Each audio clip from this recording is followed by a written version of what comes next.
It's a bit of time here before our series starts between Viking GG and Alliance, but that doesn't mean you guys should go anywhere. We've got a very nice, hot and heavy pre-series for you guys here. And I've got my panel ready and raring to pack out this entire series for you guys. It's upper bracket game here between Viking GG as well as Alliance. Now, welcome back my panel here for this. I've got Dan, I've got Kyo. Lads, Viking GG versus Alliance. Alliance came into this playoff bracket 3-0. Viking GG came in 3-2. Right now, they're sitting the lower seed, but they don't feel like they're that far out of the ballpark for Alliance. No, I don't think so. I think, like we mentioned before, it is very even across the board. And Alliance, if you've got a good read on them, which I feel like Viking can potentially do using their coach, you know, that's a dedicated tool that they're going to be able to use, they could potentially unpack them because they're, I don't want to say predictable, but you're not going to see anything super out of left field coming from them. Yeah, like even like a team, even if it was a like 3-1 score or 3-2 score, it didn't really matter because I think all the team whoever made into the playoff like, has improved a lot. So yeah, I don't think like there is gonna be like too much difference with this like series. Yeah, I think it was Aramis that we spoke to previously who said, look, we had these strategies going into the tournament, didn't work out too well for us, so we've had to change things up, and they've looked like a completely new team ever since then. Yeah, I mean, it started to work out for them. We touched on this at the start of the tournament that Viking really enjoyed this slider for Toby. Right now, he's started to switch away from that. He's playing a lot more of these different heroes, still doing a lot of work, and I think the biggest thing for me is Boom in that mid lane. He's looked so strong in all these heroes. They've got this Chen strat with the Shadowfiend rush that some of these other mid teams really can't play. The newer blood into the scene, but more. They've been in the scene for a while, and they've got some good results, but they need to solidify their place in the EU scene. Yeah. Yeah. What about Viking? Boom. There was a little shakedown in the early.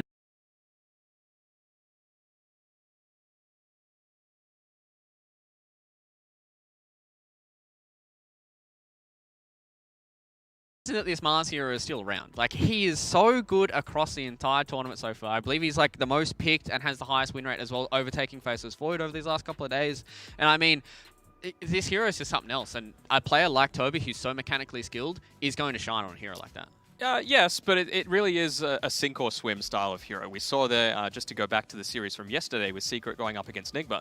For the first half of that game, I think it was game 3, Zai's spears were not connecting, and it looked like it was really bad for Secret. But then suddenly, a couple of those land, the teamfight complexion changes entirely, and suddenly it looks like a beast of a hero. Yeah, when this hero is getting used by the strong team, like this is when it's like looking really scary. Even though you don't get like a good laning phase, like if he goes into the mid game where you do your job about zoning people out with the like spear and these ultimates, I think like you, as long as you're providing that to your teammate and you win with it, like this hero just looks scary.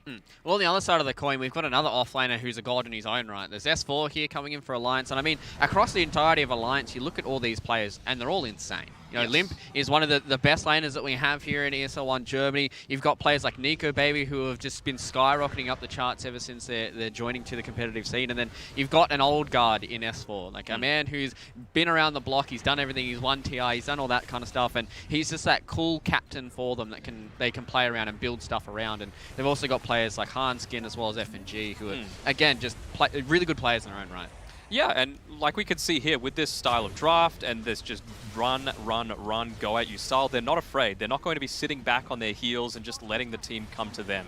They're confident in their ability to execute, and they do it time after time. I think I saw an interview as well with, I want to say Nico Baby, where it was after Dota Pit, where apparently in a few scrims they've been beating Secret. So they're a scary prospect, and you know, they're well deserving of their number 2 seed into this playoffs. Well, they're able to take down OG as well. So, I mean, they are coming into this playoffs 3-0. They are on the same stead as what Team Secret were, and they almost faltered to Nigma in that upper bracket. So, I mean, if Alliance are going to start scorching to the bottom half of this upper bracket, I mean, our upper bracket final is going to be insane. Even the grand final is going to be insane if Alliance are keeping on like this. But, lads, it is enough about these teams here. We've got something special before we start getting into game number 1. Special as always because it's what I give to you guys. You guys give me a lot of Dota knowledge. You guys give me a lot of stuff to bounce off of and stuff like that. So now I'm going to give back to you.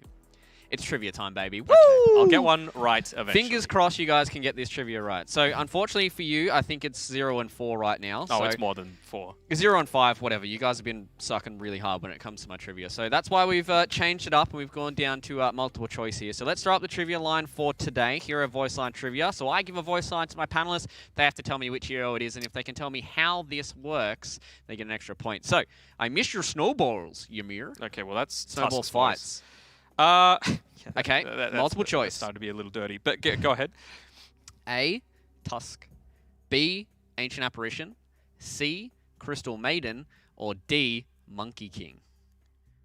I miss our snowball fights, Ymir. I think it's either AA or CM, because Ymir is Tusk, so I doubt he would say it to himself somehow. I don't think AA can speak English. Yeah, he can. They all speak English, Kuo. It sounds a bit alienish. I think so- it's CM. Phoenix and Io are the only two that don't actually have voice lines. They just have beeps and Yeah, squawks. and like Crystal Maiden, you didn't make like a Crystal Maiden sound. I never do But that. he never does. And, like, I Remember think- when he tried to There's like, too many darn wizards. and he had like the sexy voice, but it was Wraith King or something like yeah, that? like it's. I now have. But I all have a the feeling it's a sexy- Monkey King. I have a feeling it's Monkey King. I'm saying CM. You're gonna go with CM. And you're I'll gonna go with Monkey King. All right, Matt, you are correct. Ding, Yes! ding, ding, ding, ding, ding. Can you tell me why CM says this? Is it when you've got Tusk on your team? And you're like, when you're spawning? And you No, unfortunately, it's when she kills Tusk. Well, I got it half right. I mean, you got it half right, so I mean, you get a point. Good, congratulations, Matt. You get 1 out of 5 or whatever. So we'll see how that goes. But boys, instead of trivia, we've got something that's even more special than trivia. We've got our pre-match interview here with Viking GG. We've got Soleri on the line, mate. I'd just like to say good luck for your series first off here against Alliance. I've got a question for you. A lot of these players have been having their names butchered quite a lot. I know OD Pixel has a little bit of a different pronunciation when it comes to your name. So can you put it to rest for us? Is it Soleri or Celery? Celery. Okay, so OD Pixel's more There you correct go. than I am. Okay.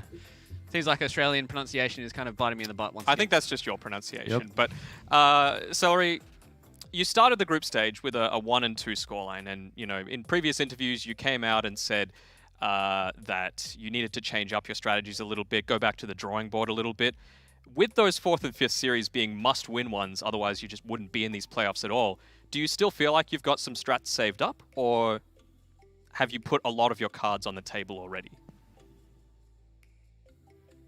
I mean, I've been practicing secret techies strats, so make sure to ban that alliance.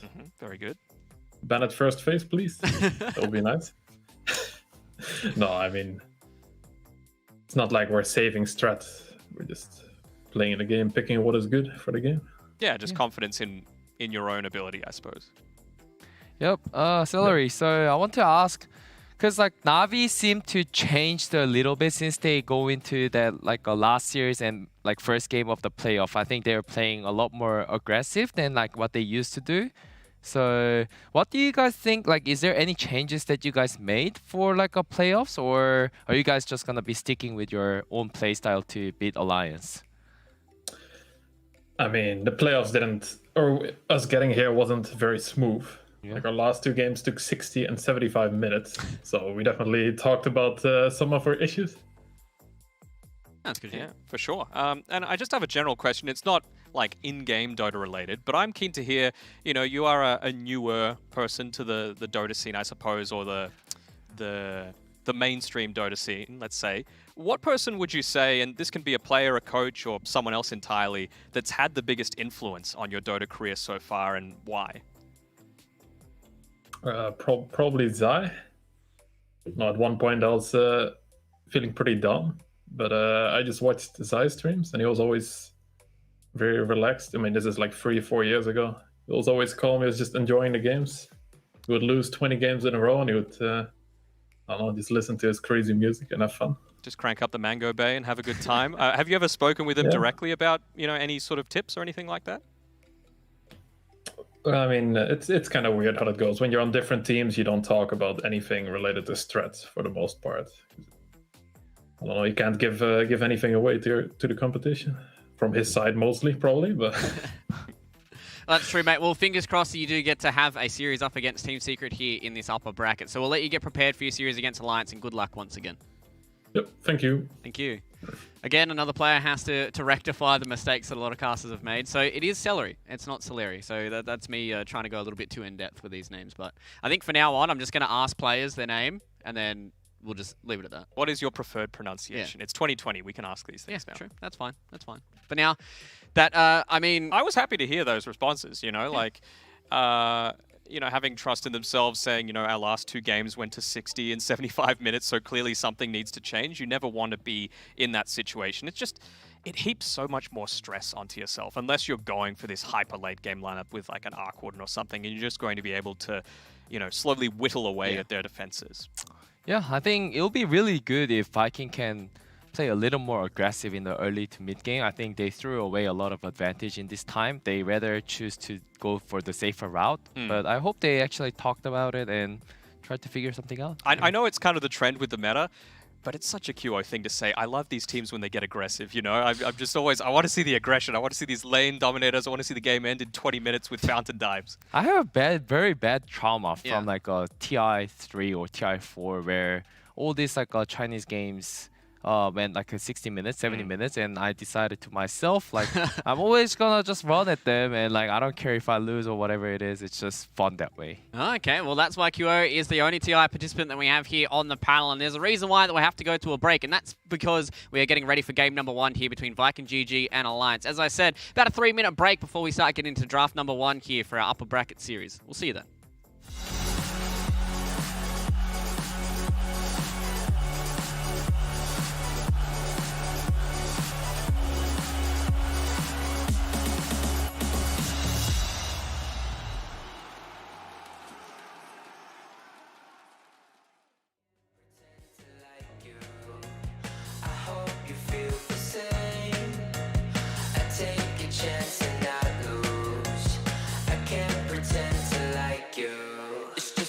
Come on.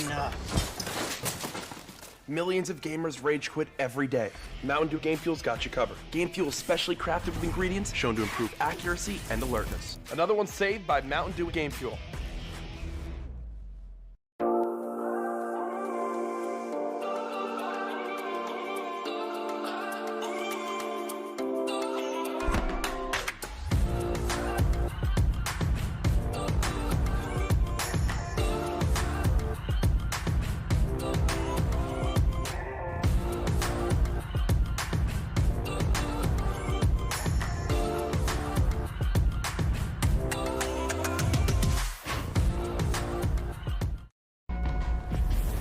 Multiple witnesses have reported mysterious shadow sightings all around the city.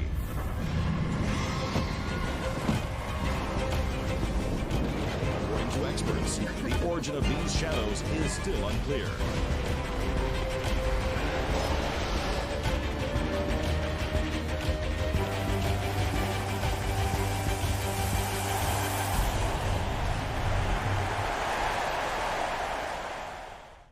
Come on. Millions of gamers rage quit every day. Mountain Dew Game Fuel's got you covered. Game Fuel is specially crafted with ingredients shown to improve accuracy and alertness. Another one saved by Mountain Dew Game Fuel.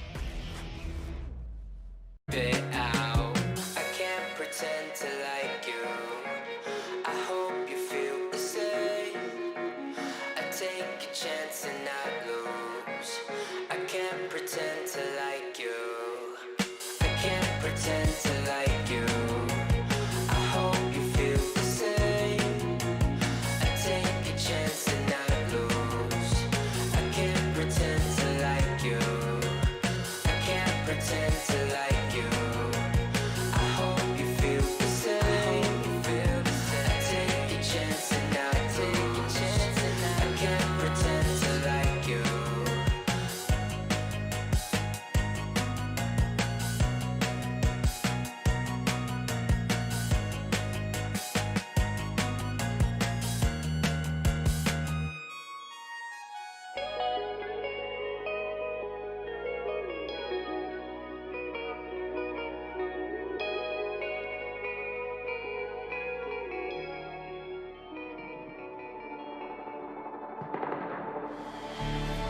don't want your empathy. I just want another enemy. I'm not gonna change a thing for you.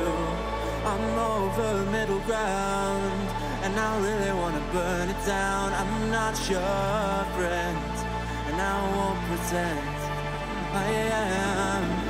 So don't reach out, and I mean that. I'm under siege, and I need you to see that. You're on one side, I'm on another, and we will wage war upon each other. I'm no angel, you're not either. I'm not a fever.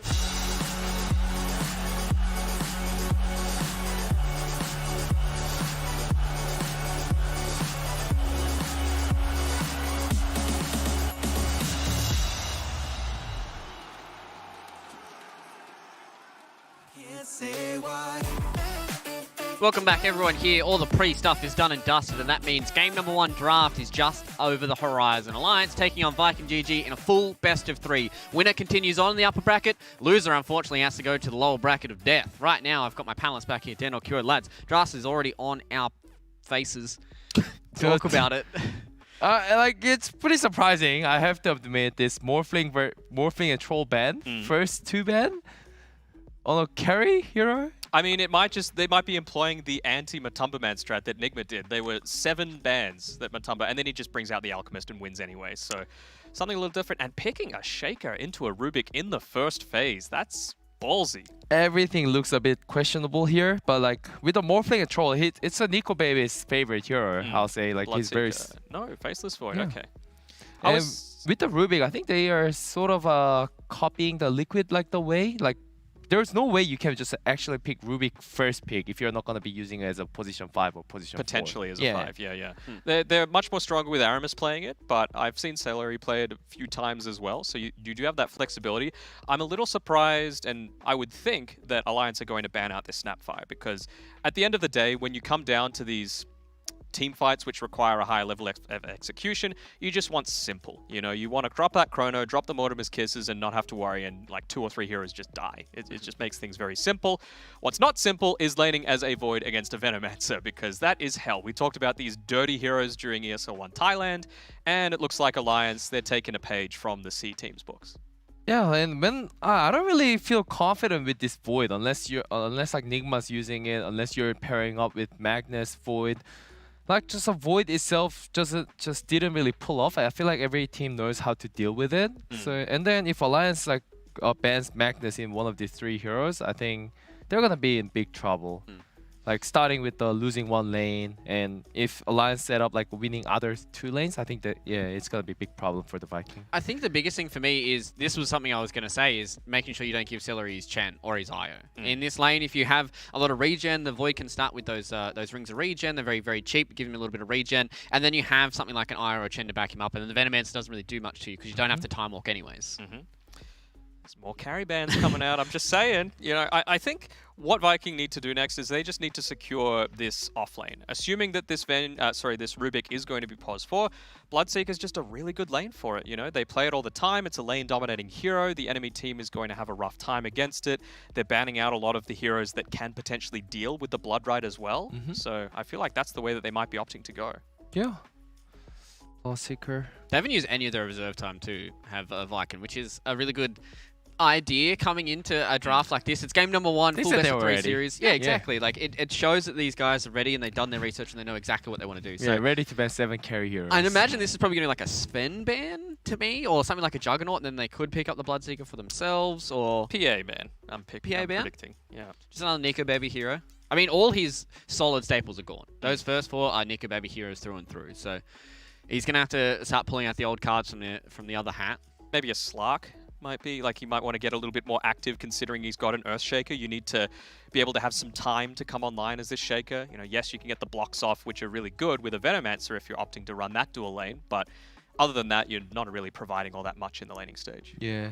Just one thing is like a building potential if they pick Slark. I think the reason why Slark is not being preferred to pick is, even if you're farmed, you can only catch people. And eventually, when you're going to high ground, it's very hard to actually go to high ground. And I really like Slark. I want to see more of that hero, but I hate Slark, so I'm very glad that he's in the bin right now. It's anti-mage. So again, the reason I was considering Slark as their pick is, again, it's one of these heroes that can avoid things like the Blood Right, you know? Yep. He's just very able to blink out of it. You can use Pounce out of it. There's a Ricky potentially still in the pool for it.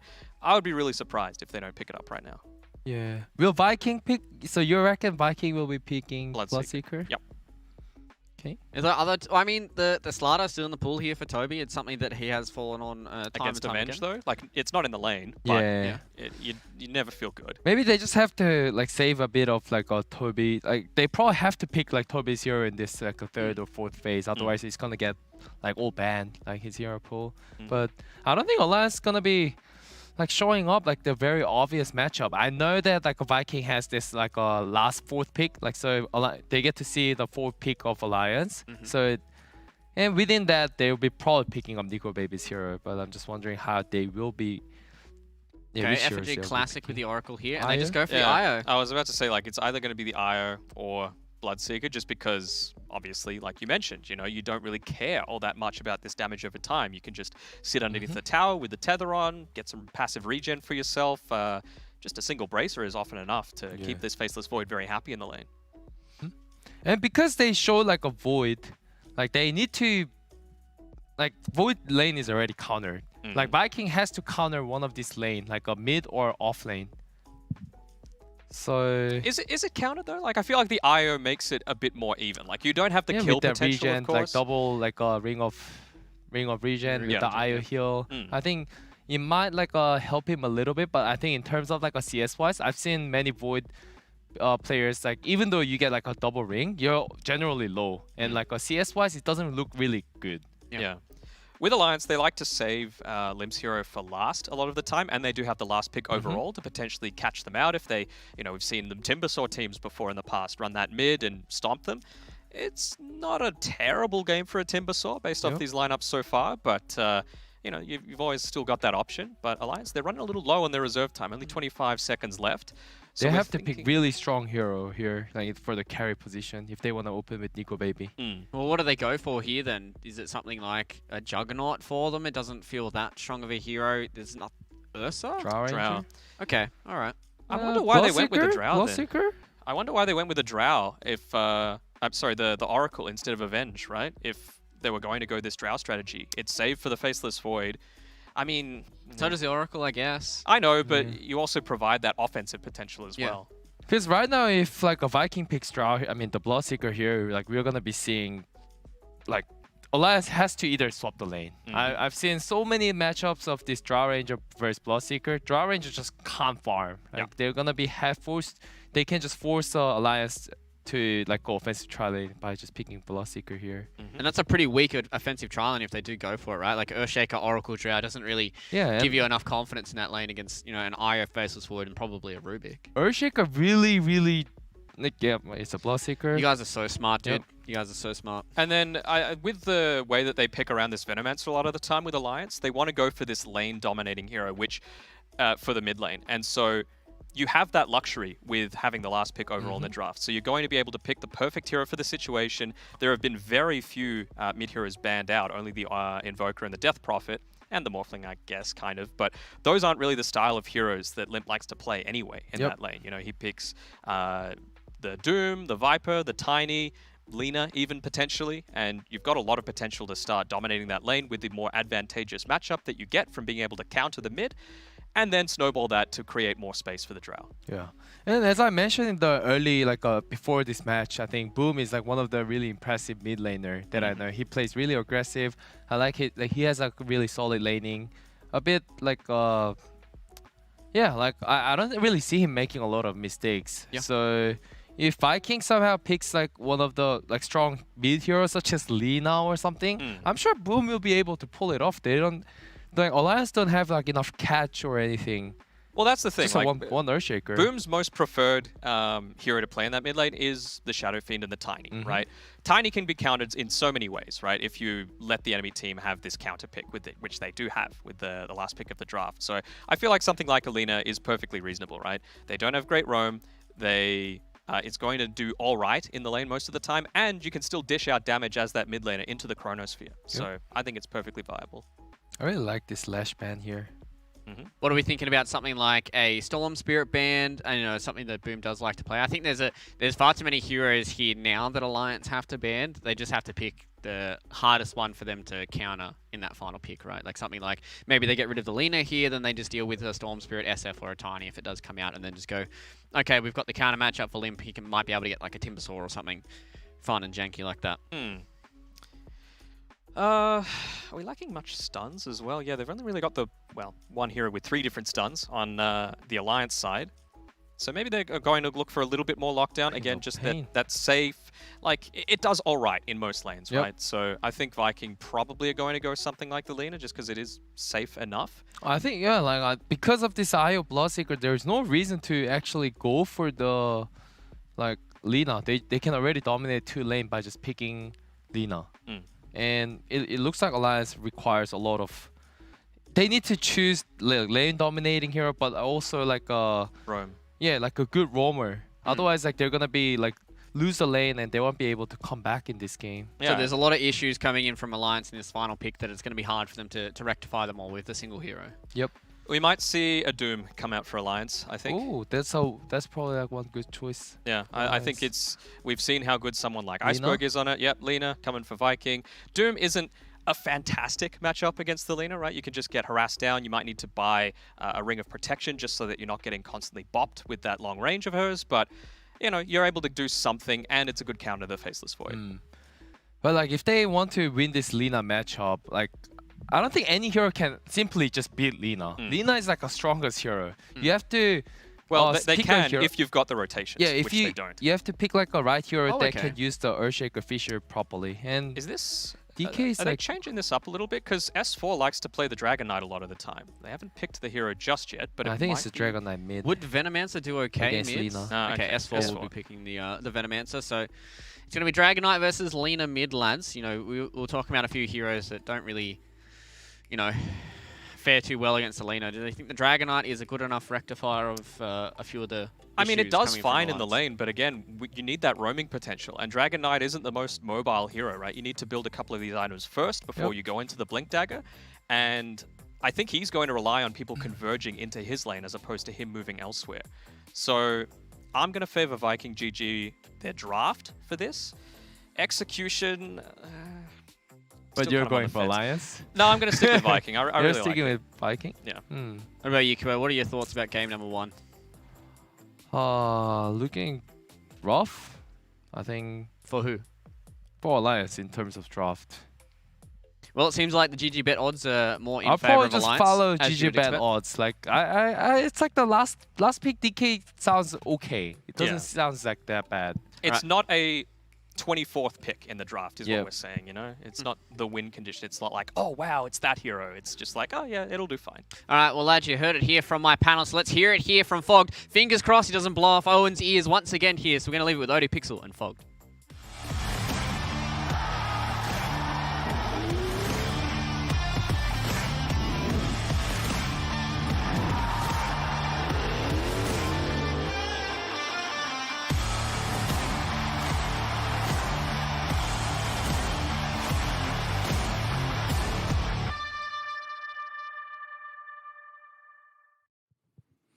Let's welcome, ladies and gentlemen, to Game 1 of Alliance versus Viking GG. I'm Odie Pixel here with Fogged. And Fogged, well, what are you expecting from these two teams? I mean, all very exciting between these two. Alliance has been on the up and up, and Viking, I mean, they're sort of maybe not as performed as well as people expected coming into this, but still the wins have looked good from them.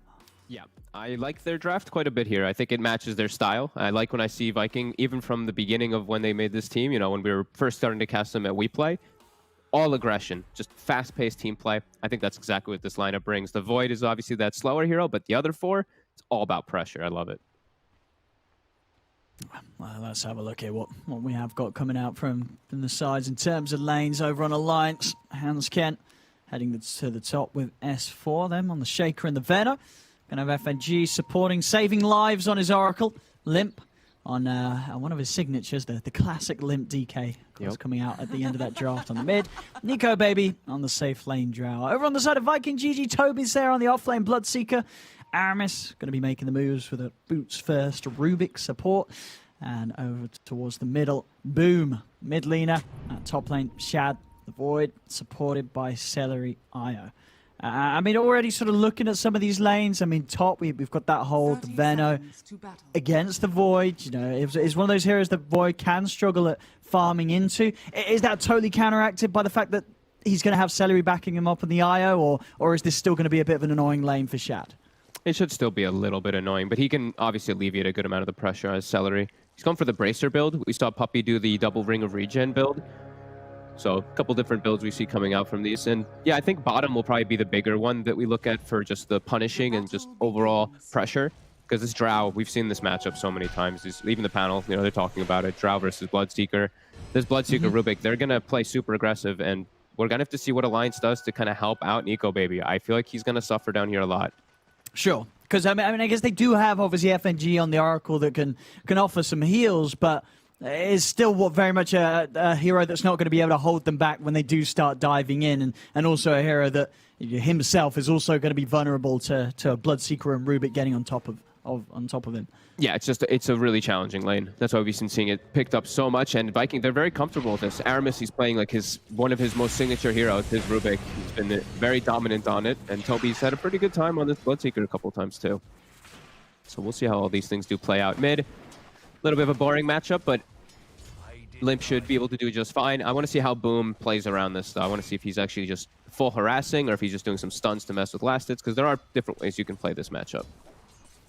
And already missed 2 last hits actually on the first wave, which is not the greatest sign.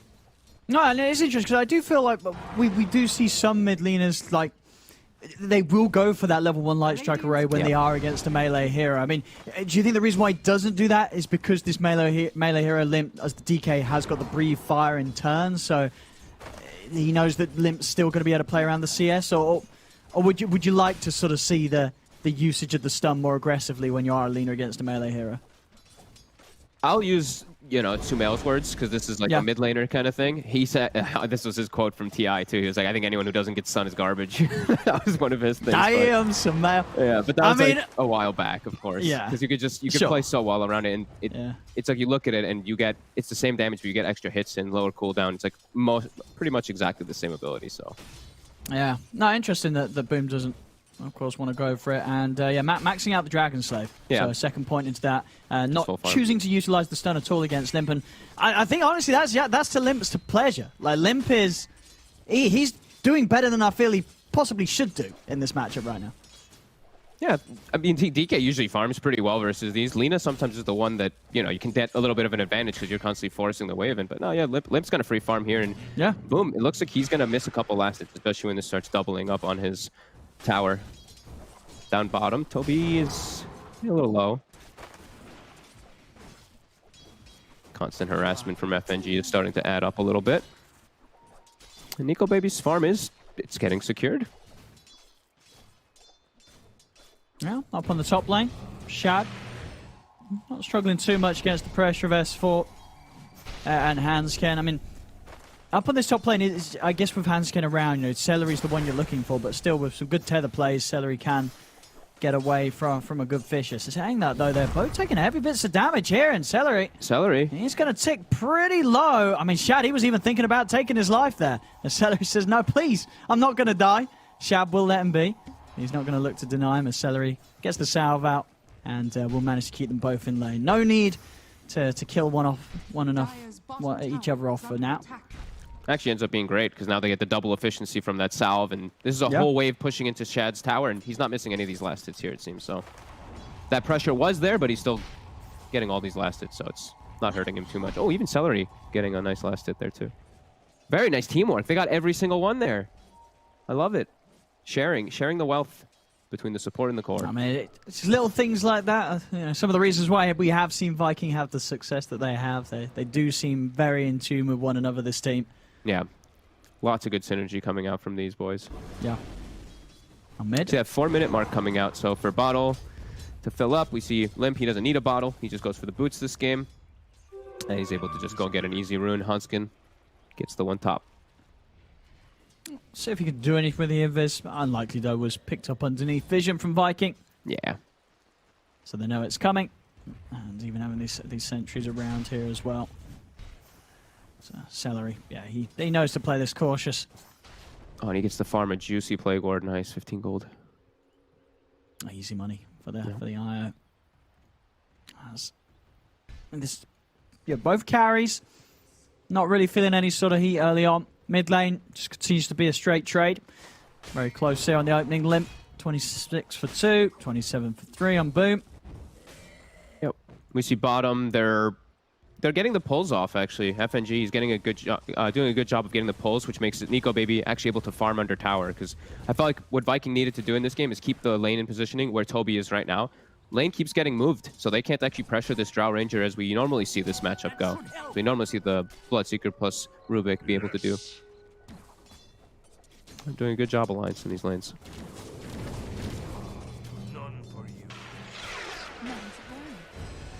Seeing FNG just burn some nice range drop charges there. And does it sort of surprise you that Nico Baby's not getting more pressured by these two early on? Did you think he'd have a bit of a tougher time as the Drow? Yeah, I did.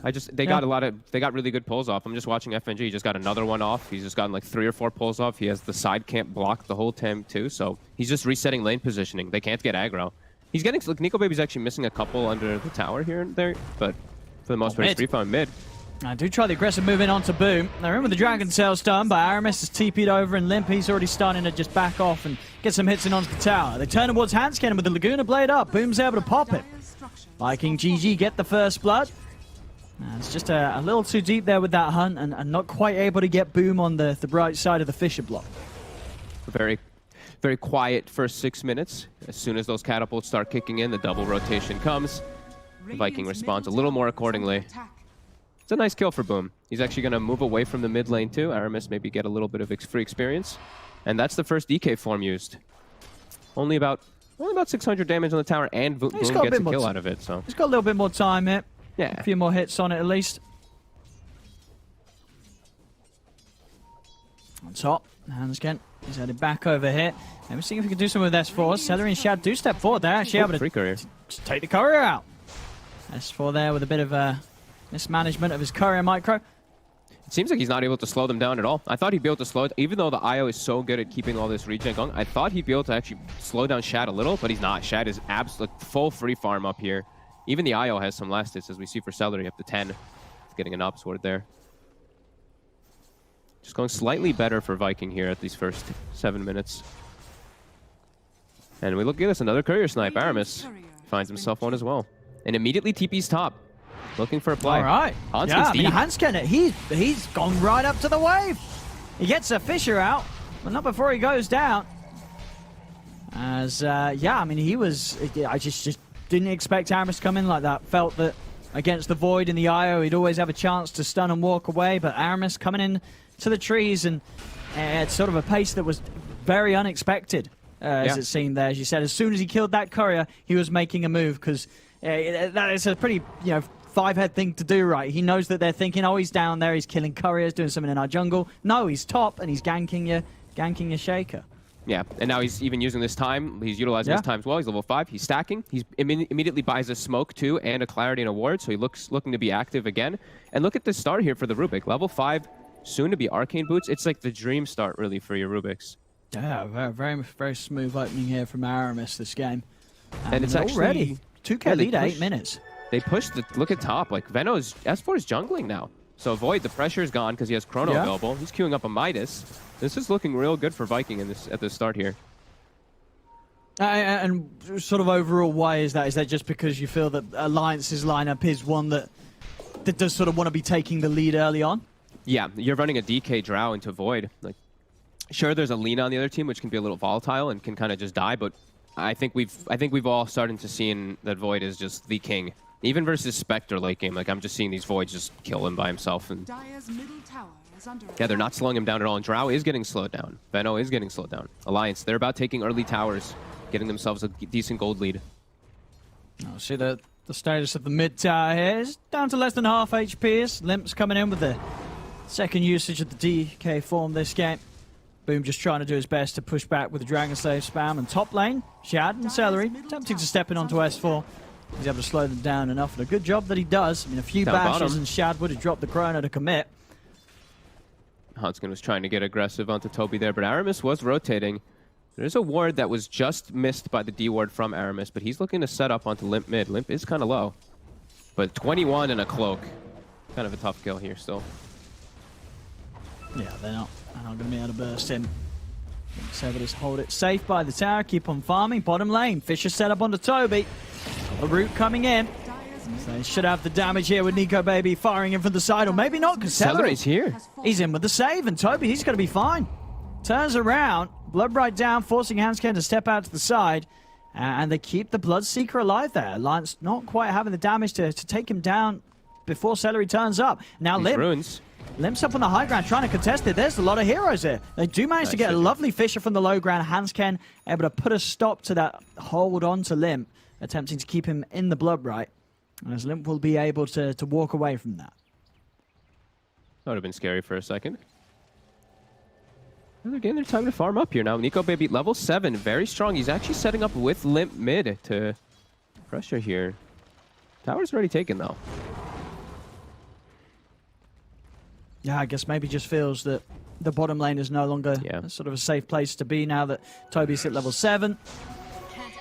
Yeah, I thought he'd go top. I guess he doesn't have a point in Gust, so he didn't want to go toward top. Wants to hit maybe level 8 before he looks to go to the Void lane. But they could definitely look to punish Shad right here. They have Limp up here with the long stun. Hanskin, only level 4, though.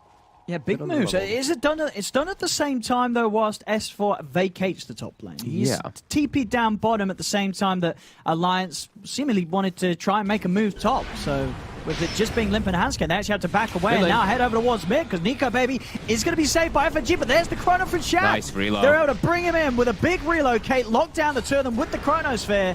Shad, he's been healed up. Limp will turn with the Dragon Tail onto the Void, but no damage. Means that there's no threat for Shad, and he's straight back to top, straight back to farming. I mean, we're already just seeing some really perfect moves from Viking GG. Yeah, and Nico Baby maybe not, giving some respect to that IO, that he's playing in the lane as a Drow rather than jungling this early on. Very easy to die as a Drow. His bottom, S4. Let's see if they can find him, and Aramis with the Soul and Purifying Flames, he's got that extra bit of burst. They get the kill, Limp. Gets the stun onto Aramis. There's heals, trying to do the damage, but Celery, again, just saving anybody that gets looked upon by Alliance.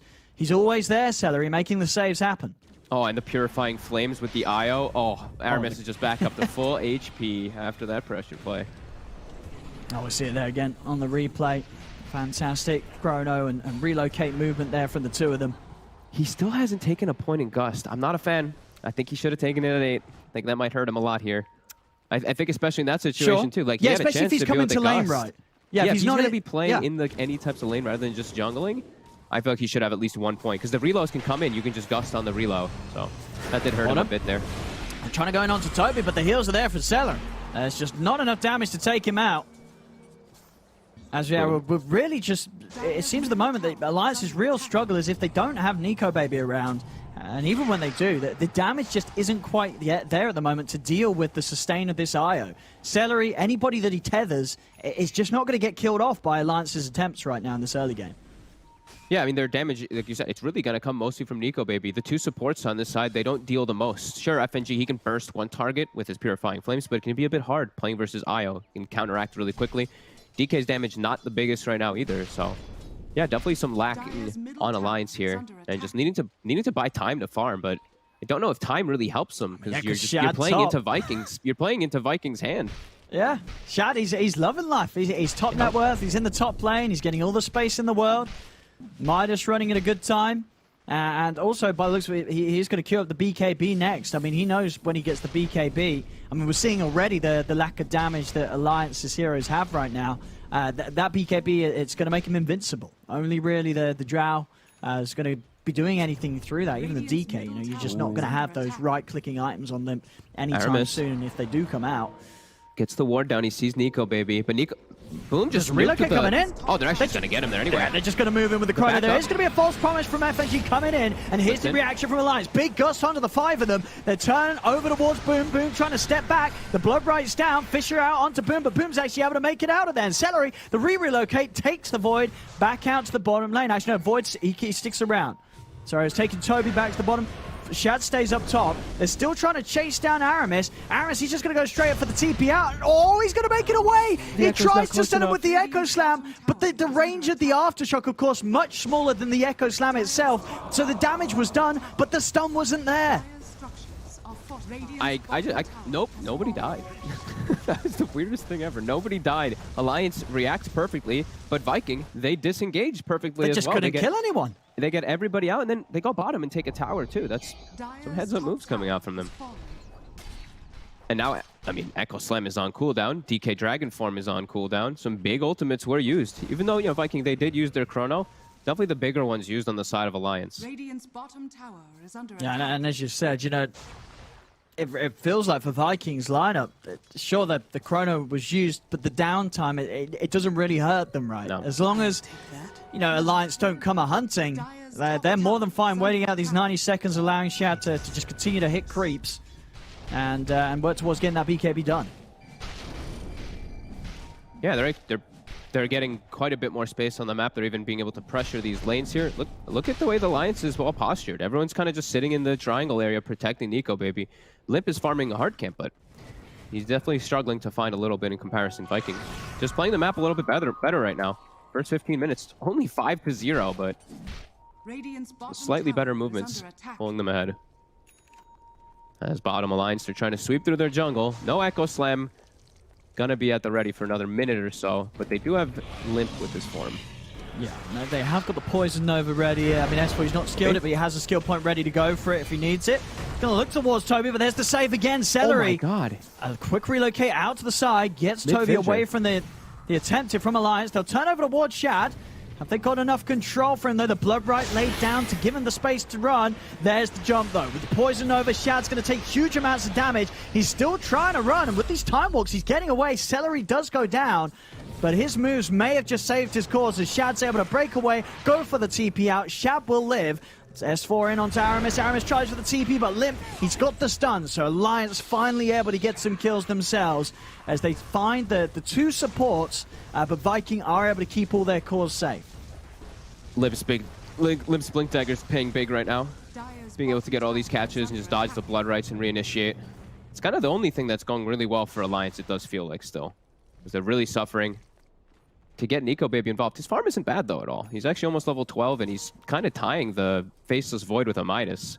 So all things considered, it's not the worst situations here for Alliance. Nico Baby. Bottom, FNG, he's showing a bit far. He's going to TP. There's a Euls on Toby. Can't quite get him. Yeah, I thought he'd be able to find him there. Yeah. He didn't. He did not. Chrono at the ready. Let's see if Viking looks to make another move here. They keep doing these relocate plus Chrono plays if they do send like 1 or 2 heroes with the smoke. They do have Vision of Limp. That would be the big target. Even though Nico Baby's getting all this farm, I feel like Limp's being a bit more of a nuisance. They can slow him down once or twice. Could be pretty big for them. Swooping the jungle. They have Chronosphere ready. BKB's on the horizon. 500 more gold for Shad. That's going to be a huge timing. Alliance not going to be able to contest versus this Void at all. He's going to be able to go straight for these backlines once he does have that BKB. And when you look at sort of the heroes that Shad's got around him, do you sort of consider that they will, in most situations, have the damage required to throw into that Chrono to get the kills? Might be lacking a little bit. It's going to be a lot depending on the positioning of Boom and Aramis. Here we go, Roshan. It's falling. There is a relocate and a Chrono ready to play with. If Viking do want to try and bring themselves over here, as it's already a half HP. Alliance continue to finish this. A Viking going to look to scout this out at all. They're just hitting tier 2 for now with the Void. The BKB's all the way back at base. He's bringing it with the Courier. Alliance might get away with this here. Losing some towers, though, as mid tower dies and bottom might die also. So Viking maybe making a trade. Yeah, it looks like Alliance, but they're just going to be allowed to get this. No intention from Viking to put a stop to this. Alliance come in for the Roche, and they'll get it. Aegis now for Nico Baby. Bottom lane, tier 2 does finish. Towers out of it. I feel like that was pretty value for Viking if they can get away with Shad. I mean, it definitely, like, was Viking were absolutely aware of that going on, and it was, yeah, very clear that they had no intention of actually going to the Roche pit. That was not the play they chose to make whatsoever, and they did opt for that trade instead. They might just, I mean, with the way that they're playing, it looks like they just might be like, whatever, who cares if Drow has an Aegis? Like, I think that's, at least from the way that they've postured, the way that they set that up, they pushed the 2 lanes. The way it looks, and they did claim the bottom outpost, 30 seconds, Alliance. Yeah. They're going to have to reclaim it, or they're not going to get that XP bonus. I don't think they're going to be able to do so. I mean, if they're coming down to this one, Chronosphere's up. Shab will happily drop that, keep that outpost protected. Look at Boom's position. He's literally just standing at the outpost, waiting for someone to try to come up and get it. Alliance starting to set up some vision to try. Limp's going to be the one to poke it. Let's see. And he's going to get it back under his control by this one. Boom. Can he Yules in time? Oh, the stun's out. It's and perfect. That will put a stop to the channel. So keeps the outpost under the control of Viking. There's now the jump. They are getting onto Boom here. Instantly Boom. BKBing and Yulesing there. A bit of a panic play. He's able to turn, get the Light Strike Ray down onto Limp. Nico Baby trying to punch into Boom, but the heal's there from Celery. Boom's able to step out to the side. Gale out onto the Void, but no further chase it. And Alliance won't try and push on any more. Maybe they could get Celery. He's down on low ground, but Tether's available. Back up he goes over towards Toby. Mech's popped. Celery's going to be fine as Viking. They hold that outpost control and they get out without losing anybody. Pretty nice, yeah, definitely the right move coming up for them, and that's it. They chose to do that one instead of contesting that Roche. Now they're going to have to watch out a little bit. Huntskin, he does have the Blink Dagger finish, so big team fight coming into play for Alliance in comparison now, besides just really Limp being in the front line. Viking looking to dodge the map a little bit here. Split push the side lanes, get their farm finished up. Not to fight into this Aegis just right now. Just spam. But Toby, he shows himself. They're trying to get him, trying to pressure him. I mean, right by underneath the tier 2s. TPs are, of course, going to come in. They'll drop the Poison Nova down onto him. Now the Rupture's down to S4. S4 trying to hold his ground, hiding in the trees. So looking for him. FNG can keep him safe. Jump him from Limp. Trying to finish off Toby, but Toby's able to step out to the side. He's going to live. Now the Blood Right silencing Limp. They've lost Hansken. Nico Baby's getting hit pretty hard here by the tower. They've got to force him back to safety, keeping him alive with the Urn Charge. So he'll be all right. I'll keep him safe, but Hansken down. They're reload cutting them off. Oh, the silence is there, but Shadow, of course, he's got the BKB. He pops it, starts to beat him towards S4. As the bashes are there, False Promise save comes out from FNG. Shad turns over towards FNG, and with the Laguna Blade, FNG goes down.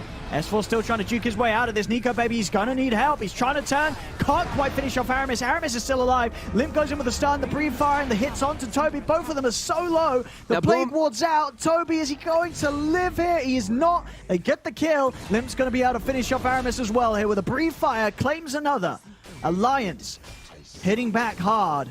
And the fight around the Aegis working out perfectly there. Viking, they felt they could commit for the Drow, but Alliance were able to hold strong. Limp and S4 run down the rest of Viking, and now Alliance back in position to push these tier 2s and take back some control of the map themselves. Limp has I think they can go high ground. There's no Chronosphere. I think you threaten right now. Make Viking completely on the back foot, even though they have the gold lead. Yeah, you threaten. You force a buyback. Very nicely done. And Viking, using that, I mean, Shad had to use the Chrono top to kill the Earthshaker, and then they forced the fight bottom super hard into an Aegis, overcommitting into Alliance for sure there. If they had the Chrono, that would look like a different fight probably, but without it, Alliance is all just set up in the area. Yeah, walking into the Drow and the Veno is very hard for these squishy heroes in the back, as we saw. Yeah, Alliance closing that lead the Viking have had. It's just a 2k advantage now for Viking, and Nico Baby still holding strong right there behind Shad's Void. Timing for the Manta Star on top of the Hurricane Pike still going to be solid, and between those two, it's going to be slippery. It's going to be down to these Chronos catching him, and I think we're going to get to the point where, you know, Shad, he's really got to think about saving that Chrono for the big targets, for the big team fights. Yeah, he's got to get on these big heroes, and he has to always has to factor into the heals that are coming in. You know, this Oracle False Promise, but also the Greaves from S4 and this Hood that he has. It's making a big difference in the fights. Like this bottom fight, he turned it pretty hard because of that big heal that they don't have on their side. Viking, sure, they have this IO, but he's got the mech, but it's not fully finished just yet. Not like a Greaves, at least. Alliance. So they're going to be grouping up. They've got a smoke here on them. They do. Hanscan with the smoke, ready to make moves happen. Only level 10, so still only level 1 Echo. Still a bit weak, but...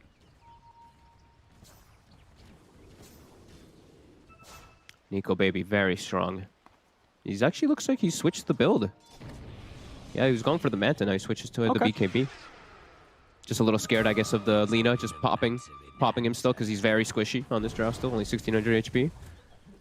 Yeah, Blood Rage plus that Laguna is definitely something that they do have to watch out for a lot of times in this game too. I saw him Blood Raging Shad in the fights when he was BKB'd up. Just a brief pause here. But 7-6, 2K lead still for Viking, but as we saw in that last team fight, Alliance coming in with some excellent strengths. And yeah, especially when they do have the duo BKBs out, Limp and Nico Baby. It's all going to be down to the chronos. Everything else can be played around pretty solidly. Where's the damage going to be when these BKBs come out, though, on the side of Viking? They are pretty much all magic damage coming in from their lineup. Sure, some slight right clicks coming from the Lina from inside the chrono and the void damage, but, you know, bash, magical, everything else. If they get the BKBs off before the chrono goes off, I don't think they kill heroes like Limp. No, oh yeah, no. Maybe not Limp's even DK, I don't think he's dying in a chrono. Yeah. As you say, if he pots BKB. Not Maybe for not quite even- some time. Yeah, maybe not even Nico Baby. Like, he's not that squishy either. A lot of stat items built up around him. Oh, he's going to have the Oracle too, so... Yeah, Vikings going to have a little bit more difficulties into those BKBs for targets. Choosing which targets they go for.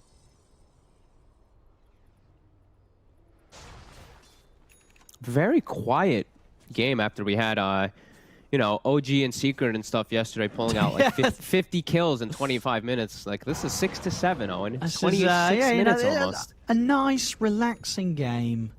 Yeah, just grab your to coffee. sort of warm you into the day of ESL 1 Germany. We've got much Dota to be played today. This is one just to ease you in. You know, get yourself relaxed and prepared for the chaos that will ensue later on in the day, I'm sure. Mm-hmm. Yeah, for the players as well, right? You know, I imagine. Dyer's middle I mean, I guess it depends. You know, back when you were playing pro, would there ever sort of be would you ever go all out in the first game of the day if you knew you had to play like a whole series? Like, you're holding some back, right? Or I guess you don't really think about that when you're just playing. no, You just play. You just play. Okay. Yeah. That's what I they don't do. even know anymore. It's been so long since I played. I don't even know. It's been like 5 years. So long ago. Yeah, I mean, you haven't played since I started casting. Yeah. Actually, that's not true. Did I cast an event where you were playing? I don't know. I don't think so. No, I think no. I never got to see you play. I don't even know that you did play. Maybe it's all a lie. Yep. I'll give you some good replays where I fed. 6-7 here. 3K lead for Viking GG as both teams keeping it pleasant. A very pleasant game so far. Yeah, I mean, if I was Viking, I'd be pretty happy with all this. There's downtime, right? You have a void lineup. I think so too, right? I mean, especially after that bit of a blunder down bottom where Alliance had the Aegis, they were able to win the fight, and then Viking were probably like, oh my goodness, what's Alliance going to be able to do now? They haven't really done anything since. Alliance have also opted to take the farming route, which, yeah, I think Shad's not going to be too upset with. It's always a concern, though, for me, like when it's these Linas, you know, you're progressing into these late games, but I have seen a couple of these times where these Linas progress into these right-clicking beasts, and I'm looking at Boom, you know, he's prepared. He's gotten both talents, the health talent, the damage talent, Imp Claw, queuing up an AC. He's prepping for the right-click and for the tankiness as well. There we are, Alliance. They finally decided it's time to end the peace and quiet. Oh, the smoke broke, though. They're like, wait, what the heck? Why would it break down here? FNG's like, he's not got a TP. FNG knows. Oh, he's in a lot of trouble there. FNG. He's in a lot of trouble there. There's no escape for this man. Alliance. Make him work for Be it. able to kill him off. Who's going to get the kill here? Nico Baby or Limp? No, FNG. Sure, let the carry or the mid take the kill. Nah, I'll take this one, says the Oracle. Classic. He's like, wait, I'm really Dota 2. close to more sentries.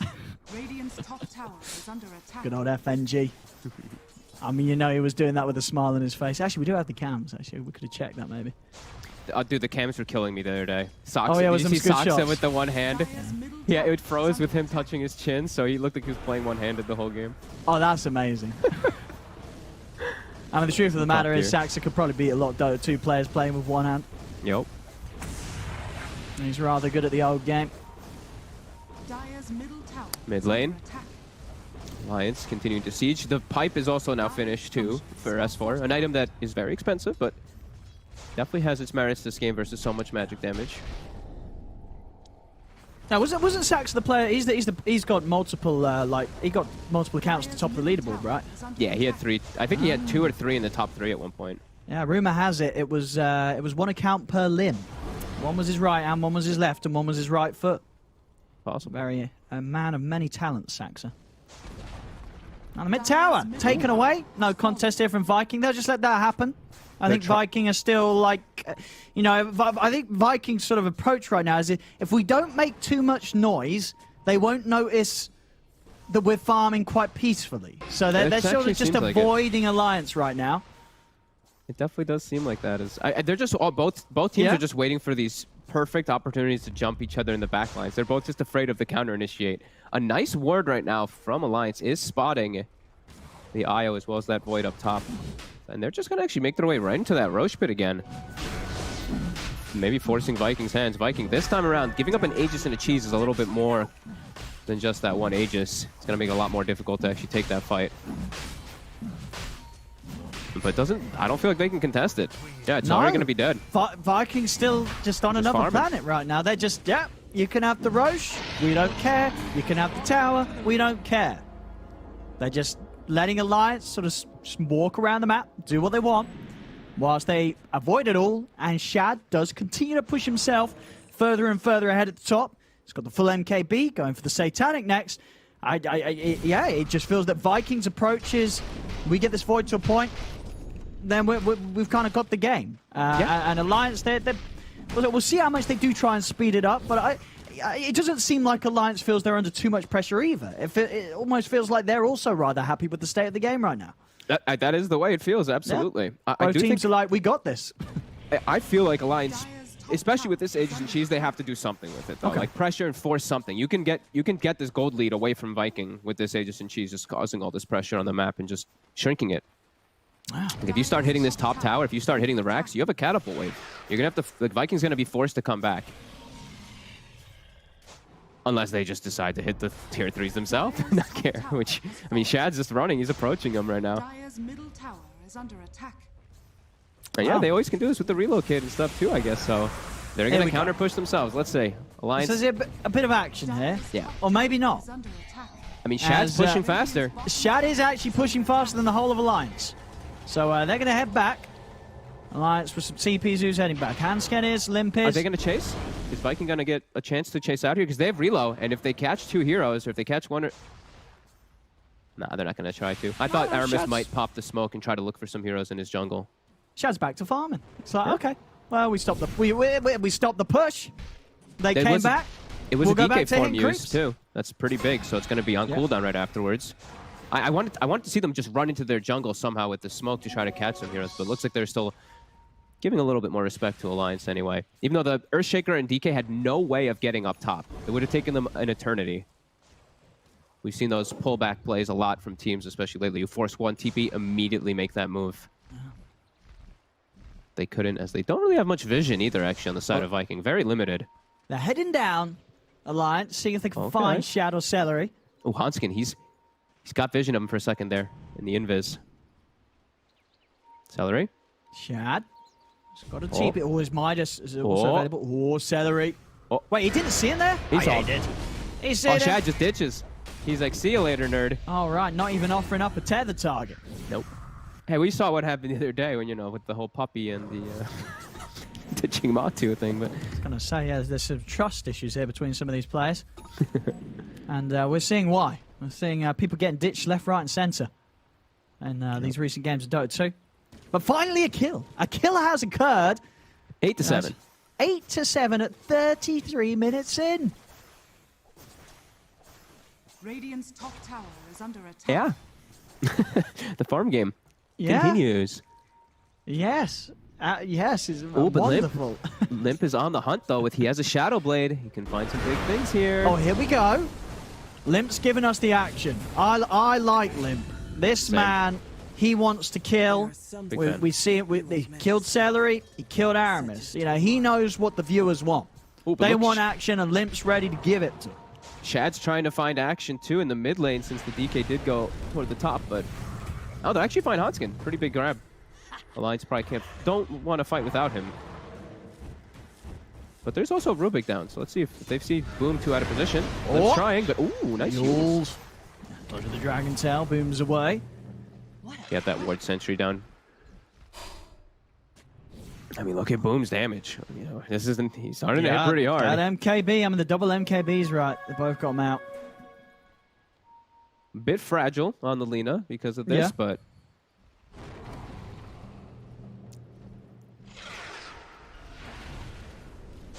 let's see. Limp. DK form ends. Still looking to try to pressure the lane here. The jump onto Shad. That's all it is. All it is. Lotus. Silence is gone. It's fine. And now Rubik respawns. Alliance backs away. Hanskin's coming to rejoin, but they don't have DK form for a little bit here. 30 seconds, and bounty runes are up. They're going to look to get probably all 4. That might actually close that gold lead finally. Even though it doesn't feel like that gold lead means much of anything throughout this whole game here.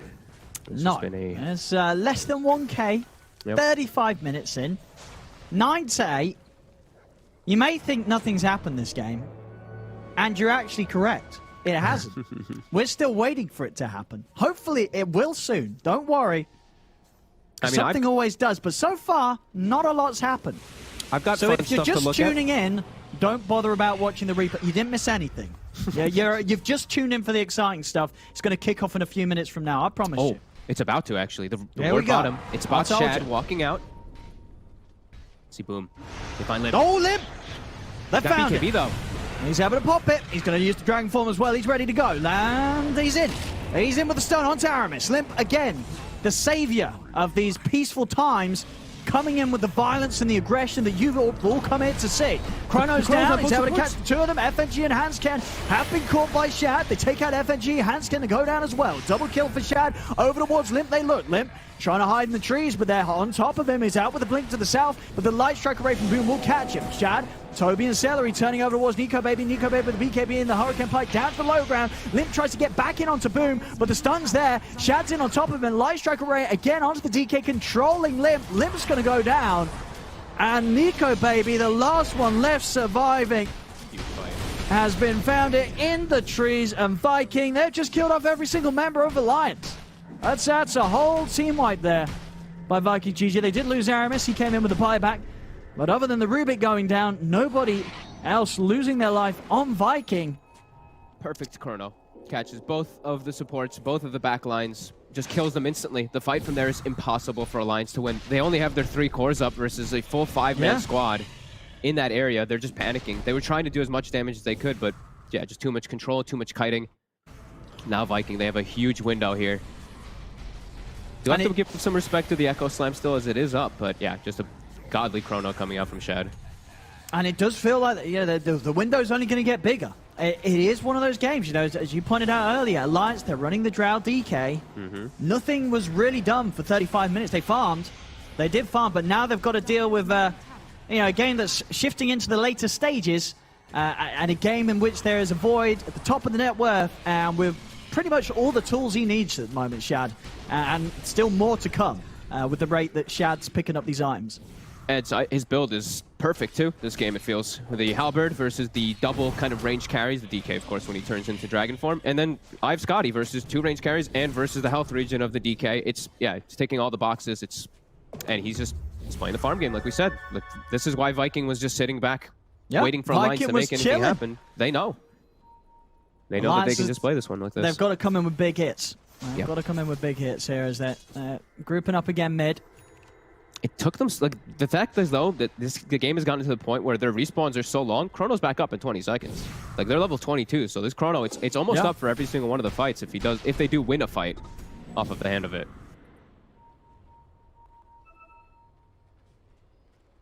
Yeah, just all in all, just a very slow approach to the game here by Alliance. Other than Limp, as I say, Limp, our champion, he's been the one that's He's trying to fight, bless him. He's hunting. He's looking for kills. But it's just not sort of been there as a unit.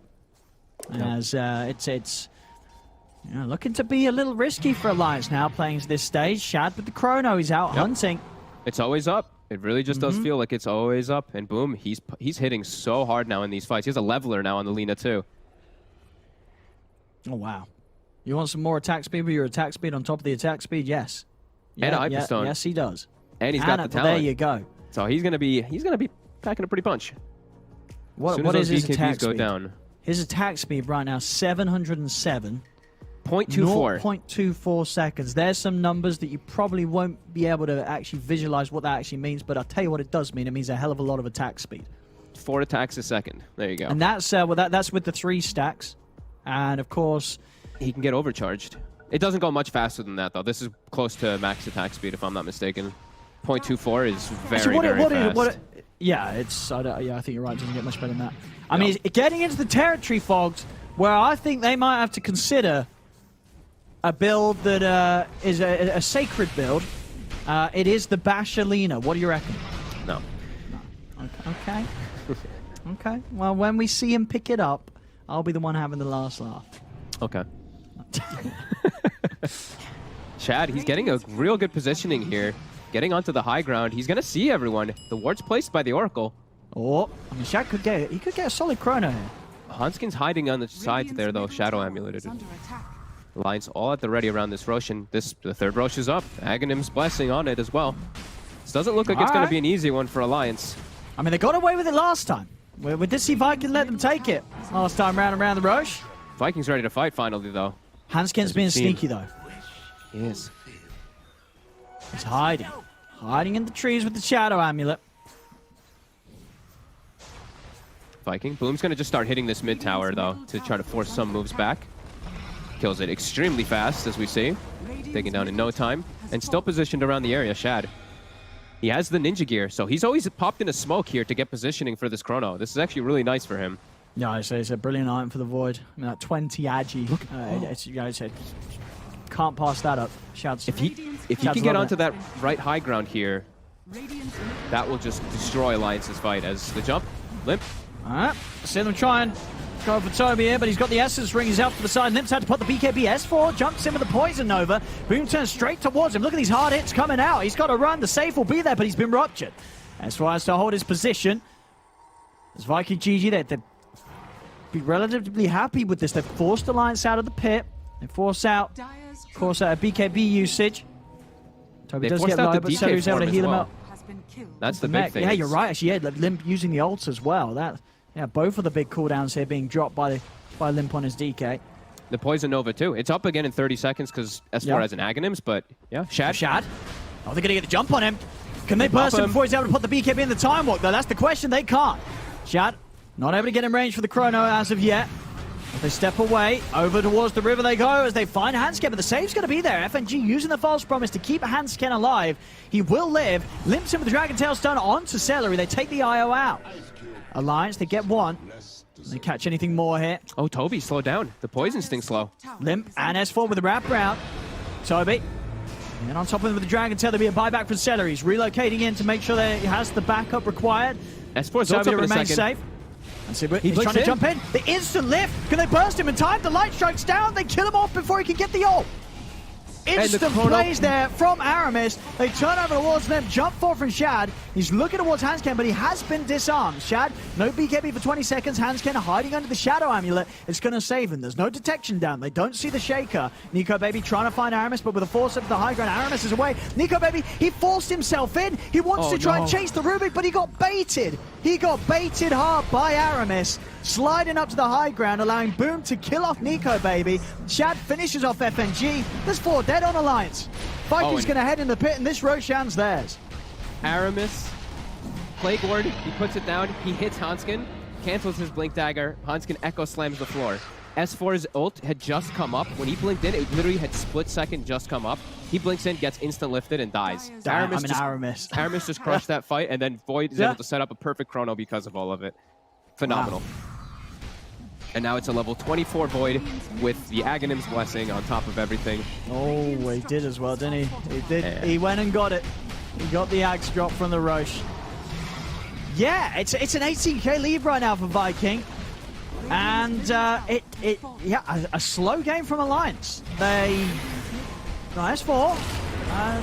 He's in and he's out. He's dead. No Spread the buyback on poison. him. It's a long poison that takes actually hurt here with the Aghanims a little bit, but yeah, he's dead for a very long I don't time. think Shag cares though. This damage ain't doing anything to him. As they're taking the 2 sets of racks. My god, look at this attack speed. Well, Shad's in. He's trying to fight them right up until the fountain. Sure. That's Viking. Looking for the Megas here. They're going for that third and final set. So, Venomancer for 40 seconds. Limp tries for the jump in, but Shad, he's instantly in response. The Fisher does put 2 of them out. Boom's getting low, but he's healed up. He's able to put the BKB, the cheese, he's fine. He turns out towards Limp. Limp just getting beaten down through the BKB. There'll be a buyback from the DK. Shad takes some heavy hits from Nico Baby, but not enough. In fact, Shad, he's ready to just jump straight in onto FNG. As FNG is getting brought down low, still able to live. They take the Aegis out of the hands of Shad. Can they do it again? Hansken in with the jump, over to Boom. Echo Slam onto the 2 of them, as Celery is already in with the Taylor, and Boom, he's getting healed up. He's just turning, fighting back. In fact, he's looking for the racks, turns over towards Limp with the stun. Limp used up into the air, able to come back down with the Dragon Tail, but still the Sustainer Celery Still keeping alive. Boom alive. Boom's able to get the Laguna Blade off. They cannot kill the Lina. Hanskin dies outside of the base, and Toby, he's just diving in onto the towards the fountain. GG is called. This game comes to an end, 23-11, 45 minutes in. 35k lead. I mean, for as much as the fact that there was this portion of the game where it was very even in gold, very even in kills. In fact, there was hardly any kills at all, really, a long portion of it. I don't think there would have been any point of this game where Viking actually felt scared. It seemed like it was all under their control. Alliance just didn't get enough done for this game. Yeah, it's really just some smart understanding of the game, right? They chose. They're getting Roche. Who cares? Like, if someone made those active calls both times, just farm. Get as much as you can out of the map. Take mid tower, take bottom. They were always at a gold lead this entire game. I don't think Alliance ever actually broke that there. And this this Void, they knew exactly how they needed to play this game in Alliance. I feel like they had to push the issue more. When you have a DK, when you have a Drow, like these heroes, you have to be able to push in and actually take at least a Rax advantage. Otherwise, at some point, these heroes start to fall off a bit. Oh, it's just very impressive stuff from Viking. I mean, they really did make this game their own in the sense that the onus was on Alliance to make something happen. You know, if they weren't able to do enough at a certain point, it's going to get to this stage where the late game fights kick off and Viking GG's lineup just takes over. And it really did towards the end of that one. As Alliance fell apart, Vikings able to run away with a win here in game 1. As there we have it, 24-11 at 45 minutes in and the 35k gold lead as Viking take this game 1 against Alliance.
Got too much up on my plate, now I can't think.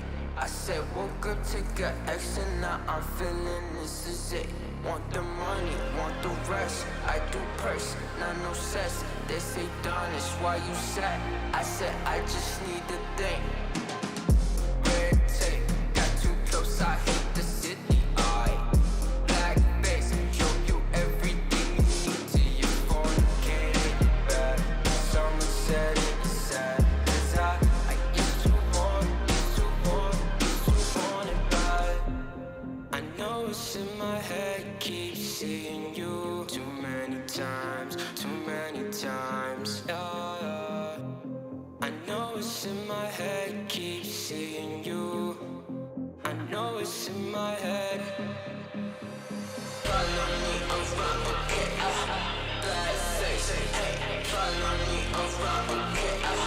Come on.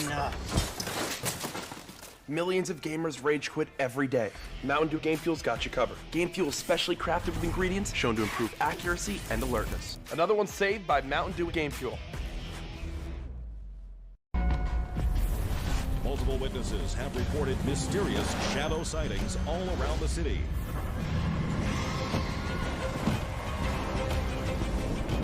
According to experts, the origin of these shadows is still unclear.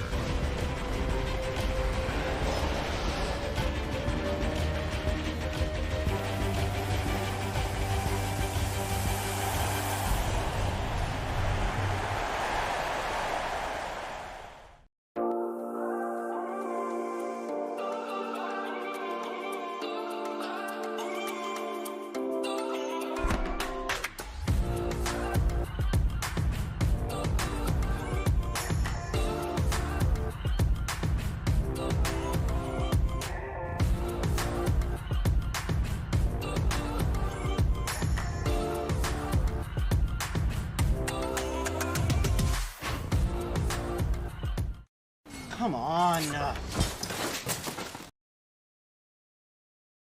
Millions of gamers rage quit every day. Mountain Dew Game Fuel's got you covered. Game Fuel is specially crafted with ingredients shown to improve accuracy and alertness. Another one saved by Mountain Dew Game Fuel.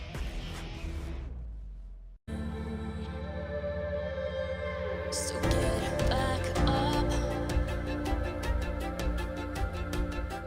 and fight again. Take one step, take another. Find the strength for your brothers. Erase the doubt with your battle cry.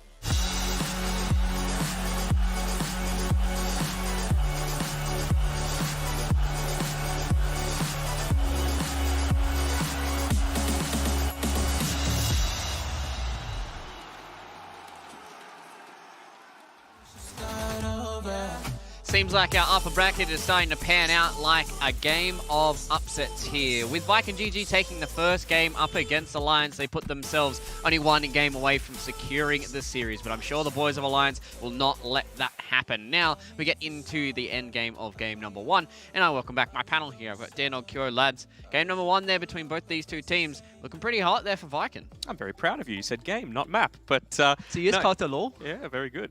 Yeah, it was really good. Like I thought their draft from beginning to end was really solid. I'm really surprised the Alliance let through the IO as well as that first pick Shaker. It just puts you on the back foot from the very beginning, at least in my opinion. Yeah, like in the draft-wise, it was like we've both predicted in the draft-wise, like Boom has a better upper edge with all this laning advantage, and that the Earthshaker, like if you don't like win this lane, you're not gonna pull off your draft. But like Alliance, I think they play pretty well in the laning phase at least. I think they outperformed, honestly, in the laning phase. I don't think the Dragon Knight should get quite as much. Fog mentioned, you know, skilling up the Dragon Slave instead of the Light Strike Array means that, you know, you're not going to be able to get those extra denies that you might need to delay these timings. I thought that mid tower went down still a little early for Viking GG, so if they were able to delay that out a little bit.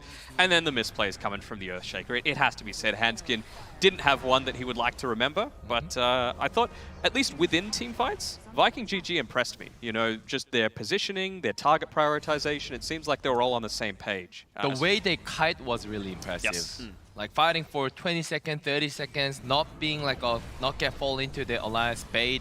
But yeah, like I think they will keep positioning themselves to just like, oh, Alliance, come to us. Like even just this one, look at that. Toby, he runs, so he's right on top of Nico Baby the entire time. He knows he's got the Essence Swing, so he's going to be able to survive. You've got an IO that, you know, isn't going to be dealing, you're not going to be dealing a lot of damage to the IO because that marksmanship is disabled by being right on top of them. And then it's just a game of pick them off one by one. Yeah, they really did prioritize the right targets here, and I think what you said with Toby, just making sure that Nikobaby didn't have the prowess and that team fight that Drow Rangers usually have, but I think it comes back to the way that Alliance played towards that mid-game, right? You know, Fogged and Odie talked about it quite a lot. There was not much that happened. There really was not. 35 minutes in, I believe there was like a total of like 15 kills or something. Usually when we see these European games, there's 15 kills in the first 5 minutes. But this game was just, it felt like Alliance were just like, we're just going to sit back and hopefully the game comes to our hands. And honestly, like, I don't mind that all too much, but when you see, like, Shad builds this Faceless Void essentially the same way every single time. He goes Midas, BKB into something like a Halberd or a Manta style. And he did it this time around. That's the sort of thing that you can punish because he's going to have no damage early on. Yes, he's got the IO to boost his attack speed, and I don't think Boom had the MKB at the time just yet either. So that's really your timing, you know. You've got Nikobaby, you've got this Drow strat, you had the Blink Dagger on Handskin, and you've got the Dragon Knight, who does tend to drop off a little bit as his BKB starts to wear down, and I think they had the Aegis as well. So just not pressuring the issue fast enough allowed both Boom and Shad to get these damage items as in addition to their survivability, and then that was enough for Viking to be able to secure it. Yeah, like that's the factor. I wanted like Alliance to take a risk and maybe just keep force the reaction as like a strong 5-man, but I think they were keep like hesitant like about their decision. They want to defend first, they want to pick off first, and that makes like a whole team to position themselves in like a many different position. And yeah, Boom was more happy like if they were fighting for the bigger like area of the map. Now, is this because of that stolen Plague Ward? Yeah, this is why I gave it to him. Yeah, I thought so. Just I got asked and I was Echo. like, I want Aramis just because Hanskin had such a rough game being able to get these Echo Slams. He missed that first one on Aramis when he was TPing out, and then towards the end there where it was looking like a really hot Earthshaker combo coming in, the Stolen Plague Ward cancels the Blink Dagger, and then they don't get much out of it. So I would have given it to Celery, to be honest. I thought his gameplay in the laning stage was really good. I thought the Faceless Void got far more out of that lane than he probably should have. And so many times, you know, clutch TPs in, saving these side lanes, and then towards the end of the game as well, some fantastic saves. Yeah, Celery's all this regen play was, I think that stopped a lot of Alliance's momentum. Like because they really needed that kill. They have very limited damage, but if IO's just simply defending all the core's death, I think it's always worth it. Yeah. Well, guys, at the end of game number 1, as per tradition here at ESL 1 Germany, it's time for our DHL drop quiz of playoff time. We've had a lot of interesting questions so far, so let's just throw this one nice and quick up onto your screen so you guys have plenty of time to think about this one. What unit has the highest collision size in the game? A power cog, B, a tombstone, C, ancient granite golem, or D, Roshan? There's named after a bowling ball, by the way. Apparently, it's named after a bowling ball. I'm not quite sure about that one, but that's what the answer that we got. So, if you guys do want to participate in our DHL drop quiz, make sure you do use !DHL drop and the corresponding letter to the answer you guys want to give in Twitch chat. We also do have the Motion blog link below where you guys can check where you're standing on our live leaderboards. But once again, it is time for us to give you guys a couple of minutes to answer our DHL drop quiz. It's an interesting one, so let's see if you guys can get that done. But also on the other side of this break will be the answer to our DHL drop quiz in game number 2 here between Viking GG and Alliance. Are you the biggest Dota 2 fan? Then look out for the DHL Drop Quiz and show off your incredible Dota knowledge. Reply with the right answer in Twitch chat and track your position on our live leaderboard. Will you make it to the top and win the €1,000 prize? #GamersUnite.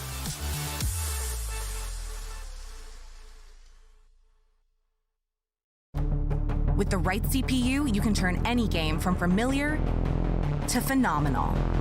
Unleash the potential in all your gaming with Intel 10th Gen processors. With its optimal balance of threads, cores, and frequency to deliver elite real-world performance. Only Intel can bring Marvel's Avengers to life with in-game PC optimizations. Supercharge your Marvel's Avengers experience with Intel Core i5, i7, and i9 processors.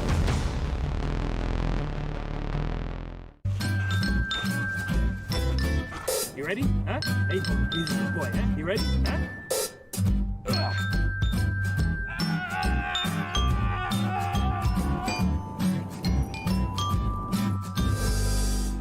Start your esports career now at play.eslgaming.com.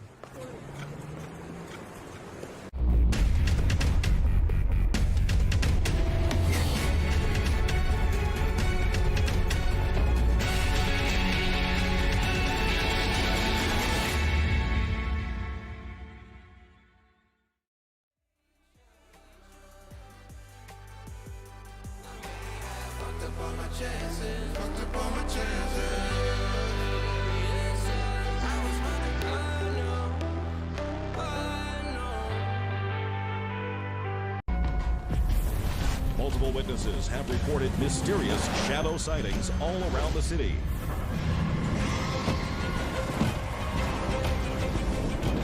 According to experts, the origin of these shadows is still unclear.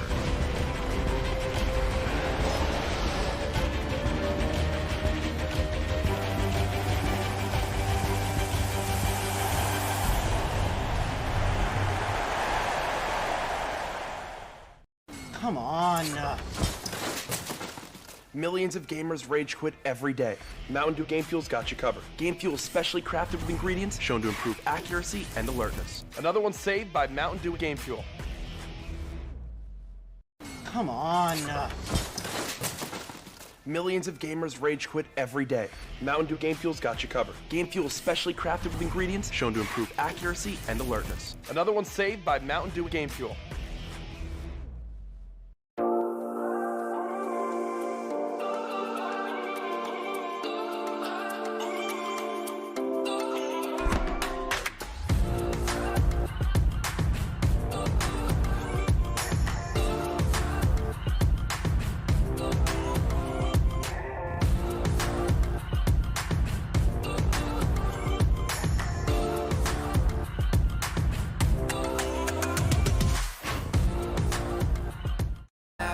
Miles a lot.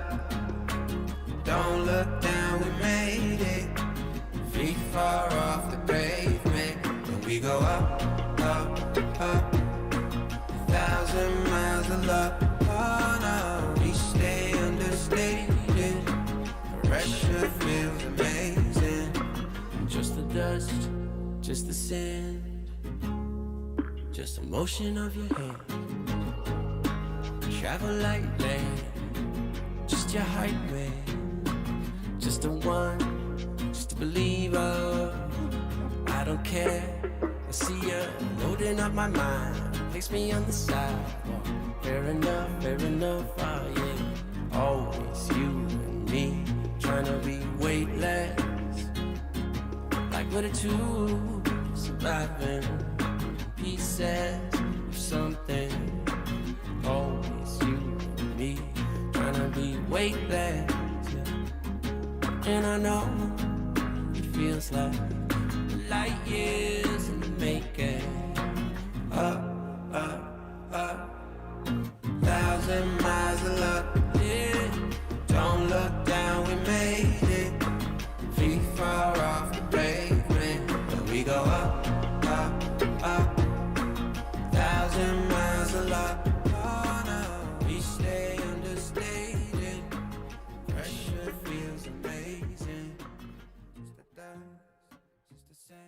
ESL 1 Germany 2020 Online is brought to you by Intel, Mercedes-Benz, Mountain Dew Game Fuel, DHL, GGBet, Corsair, Acer Predator, and Bitburger 0.0.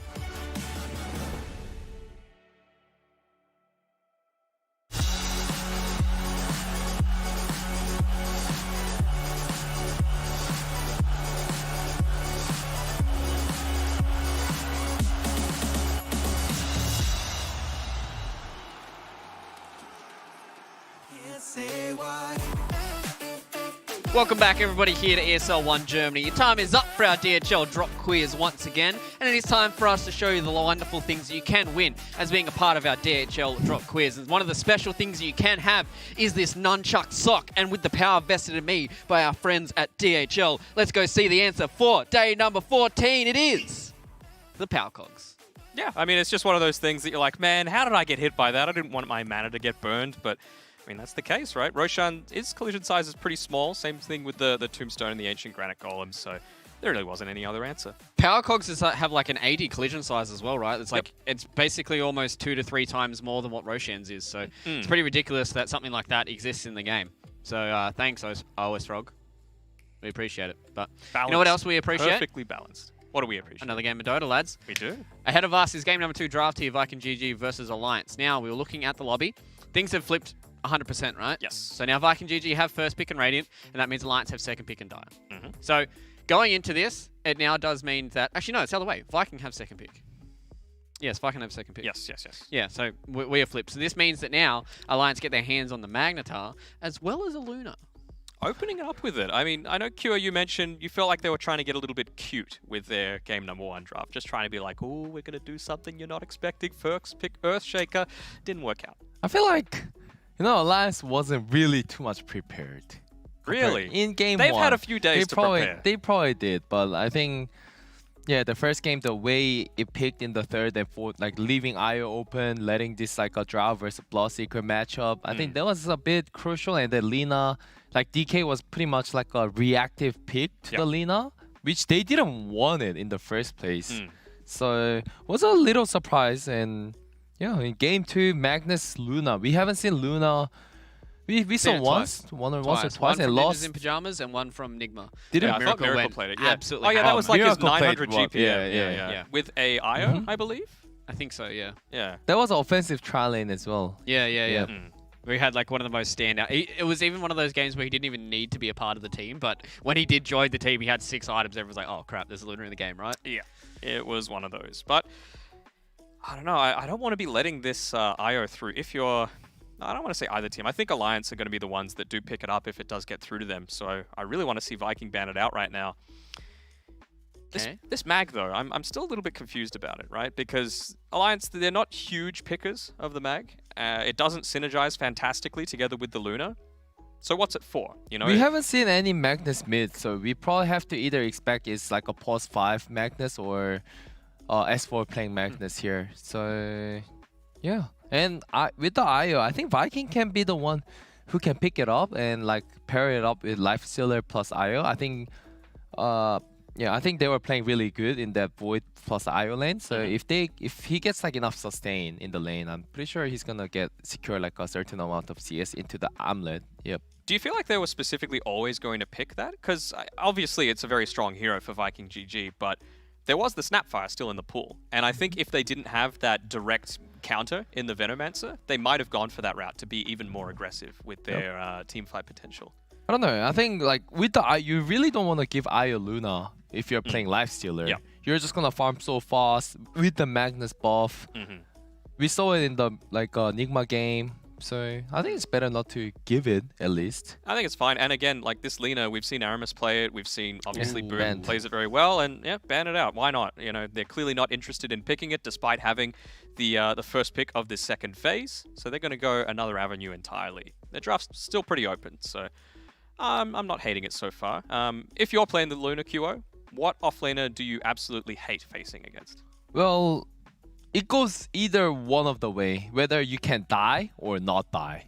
If you don't die in your lane, you can free farm. Like Luna's very strong laner, but like the only weakness about the Luna is if the offlaner and the support has the jumping in potential, whether you can come near you, toss back, or yeah, not the highest HP pool on the Luna. So if you can close that gap, you do a ton, especially before level 6, right? Like once that happens, suddenly you can just turn around with the Eclipse. Shen, pretty good at sustain as well. So it's another celery hero that Viking love to play. I really like it against Luna as well. Isn't there something that you talked about quite a lot? Because, as we harken back to ESL 1 Thailand, the Magnus versus the Chen. You don't really want to play Chen into Magnus, though, right?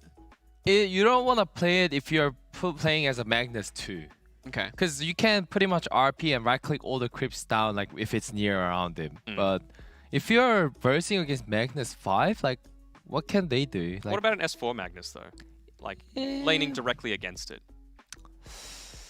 I feel like Chen and Lifestealer is just better. It's a pretty good yeah, one. like they're going to have this timing at like what 15 minutes where they're just going to be able to run over what Alliance have at this point. So I think Alliance need to get some things that are going to be able to delay the game a little bit. Wave push from a safe distance. Witch Doctor, I guess you can kind of defend against that. The cask's going to be nice. And it a gives little you some reactive here. Yeah. Like I don't really like the Witch Doctor hero itself because yeah, it's just way too single target, I'll say. Yeah, and I think a lot of people are sleeping on the healing potential, the burst healing potential coming from this Lifestealer pick as well. We've seen it so many times actually being used on supports. This Bloodseeker Lina lane, it's pretty good if they opt to go down that pathway.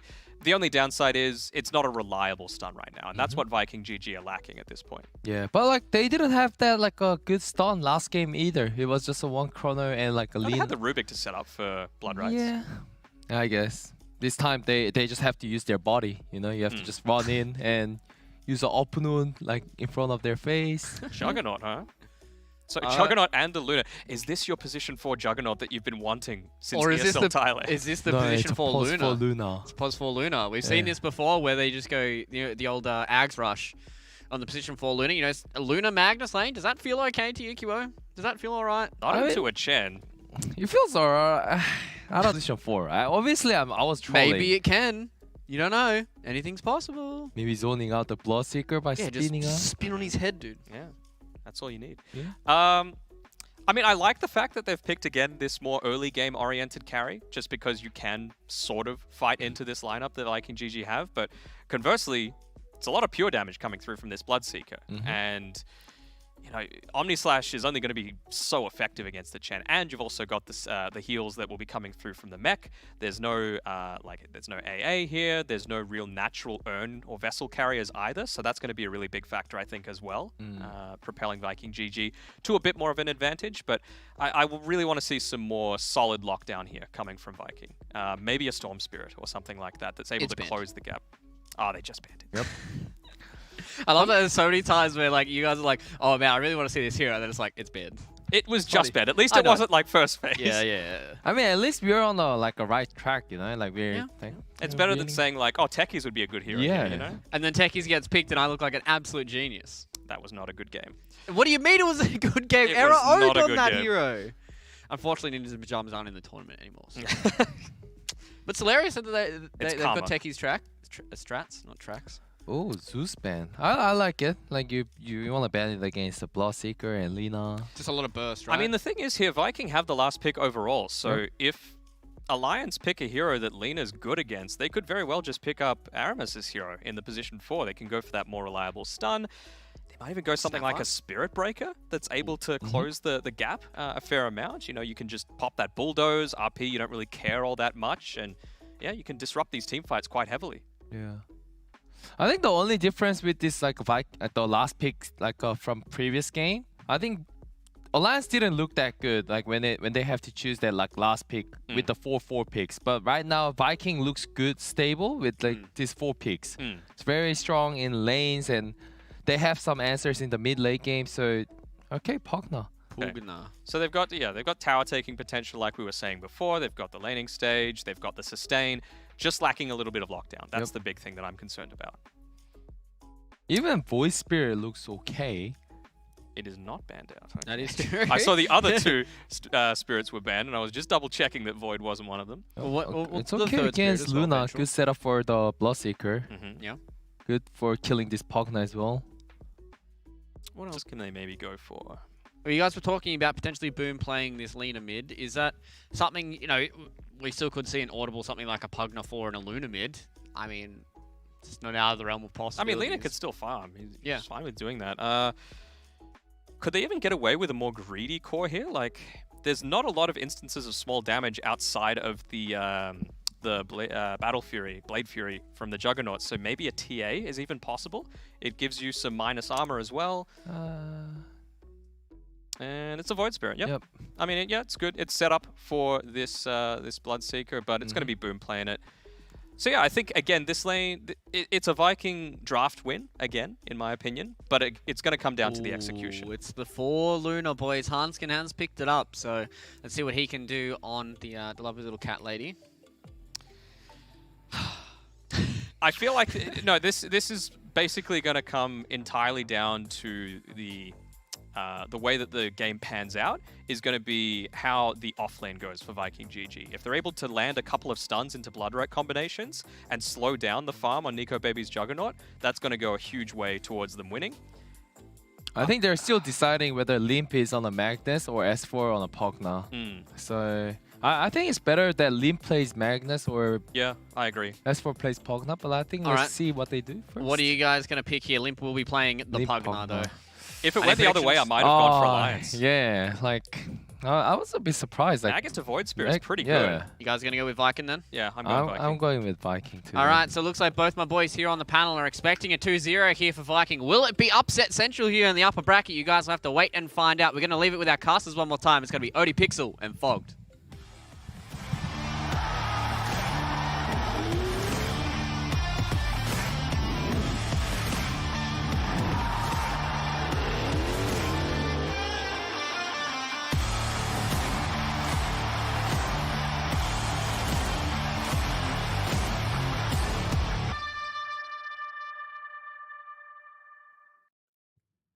It's game 2 just about ready to start here between Viking and Alliance. Somebody picks her with Fogged.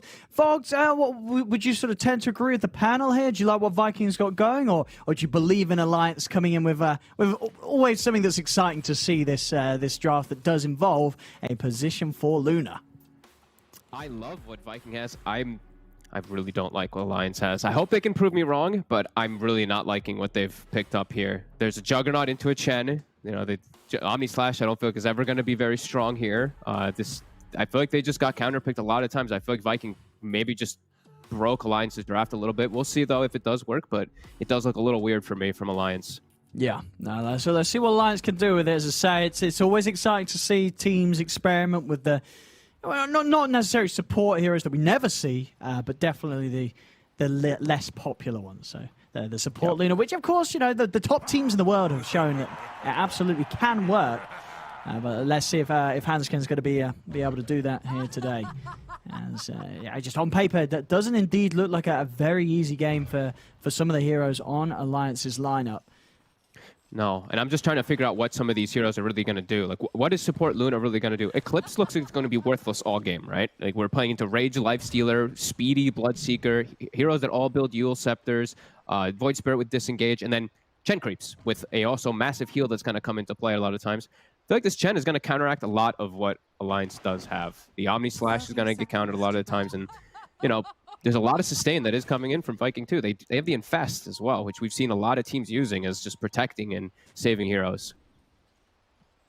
So we'll see if Alliance is going to be able to make this draft work, because yeah, I'm struggling to see how it's all going to come together in comparison.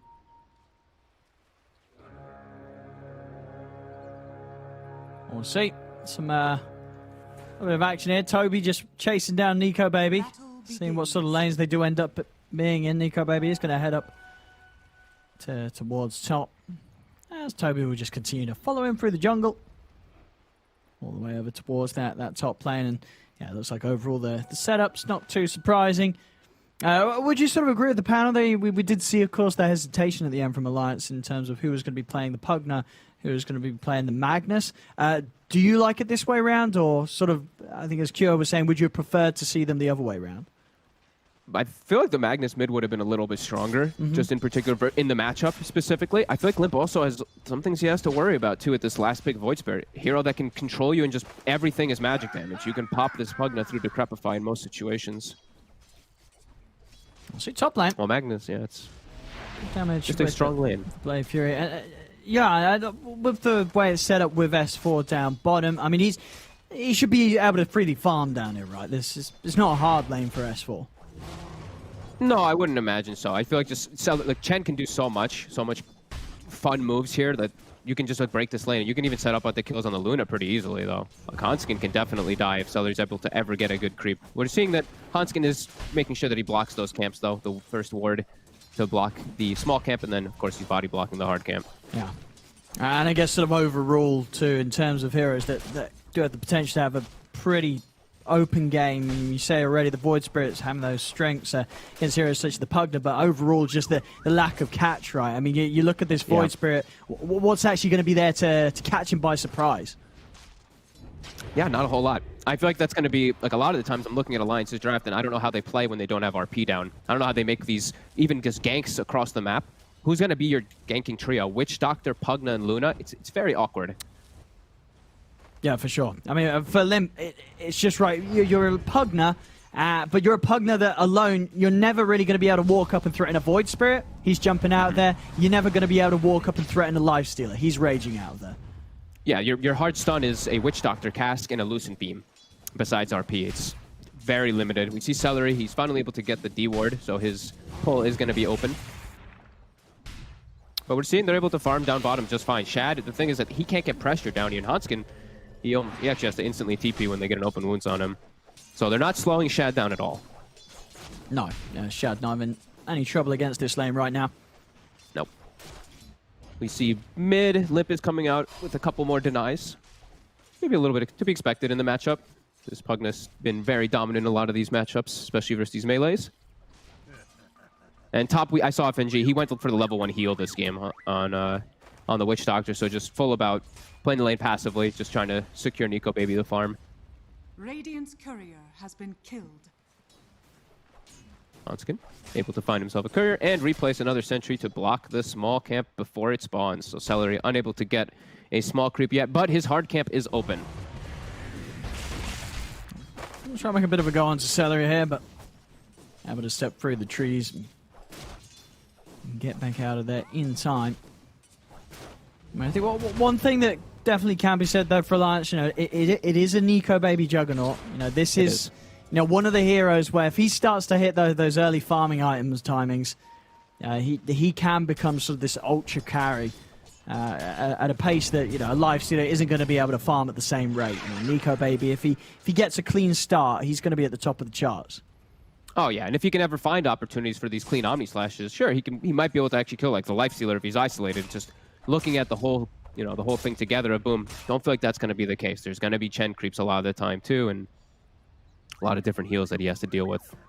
The one thing, vote for Nico Baby, there's no BKB piercing stuns. While the Lifestealer does have to worry about that on the side of Alliance. Decent amount of BKB piercing things. Mid lane, Rune Spawn won't favour Viking as it's pops bottom. Hanskin's able to take it. There's an arcane, might allow him to get a few more lucid beams in harass down on the bottom lane. Stops the pull. Getting harassed really hard by these creeps though. The little Wild Wing with that plus damage. They're actually pinging him out. It looks like Celery wanted Shad to go over there and go on Hanskin. Might have been able to actually kill him. See top, they're going to try and kill Toby here. At least have a bit of a shot there. Doesn't actually want to commit that. And bottom, S4 does not. He actually puts the second point in Shockwave, and I think they're aware of that now. So they might look to actually pressure S4 whenever he steps up without having Skewer. Yeah, next round of open wounds. S4's going to have to be careful, but has managed to push them in a way that will give Hanskin the space to take the 2 bounty runes down here. Top lane.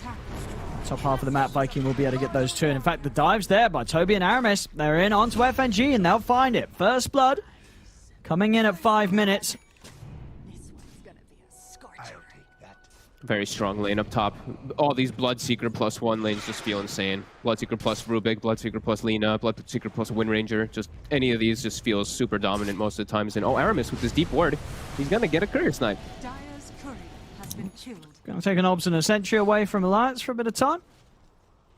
We're seeing Boom suffer mid though a bit here. After that laning start and then also just not getting the rune.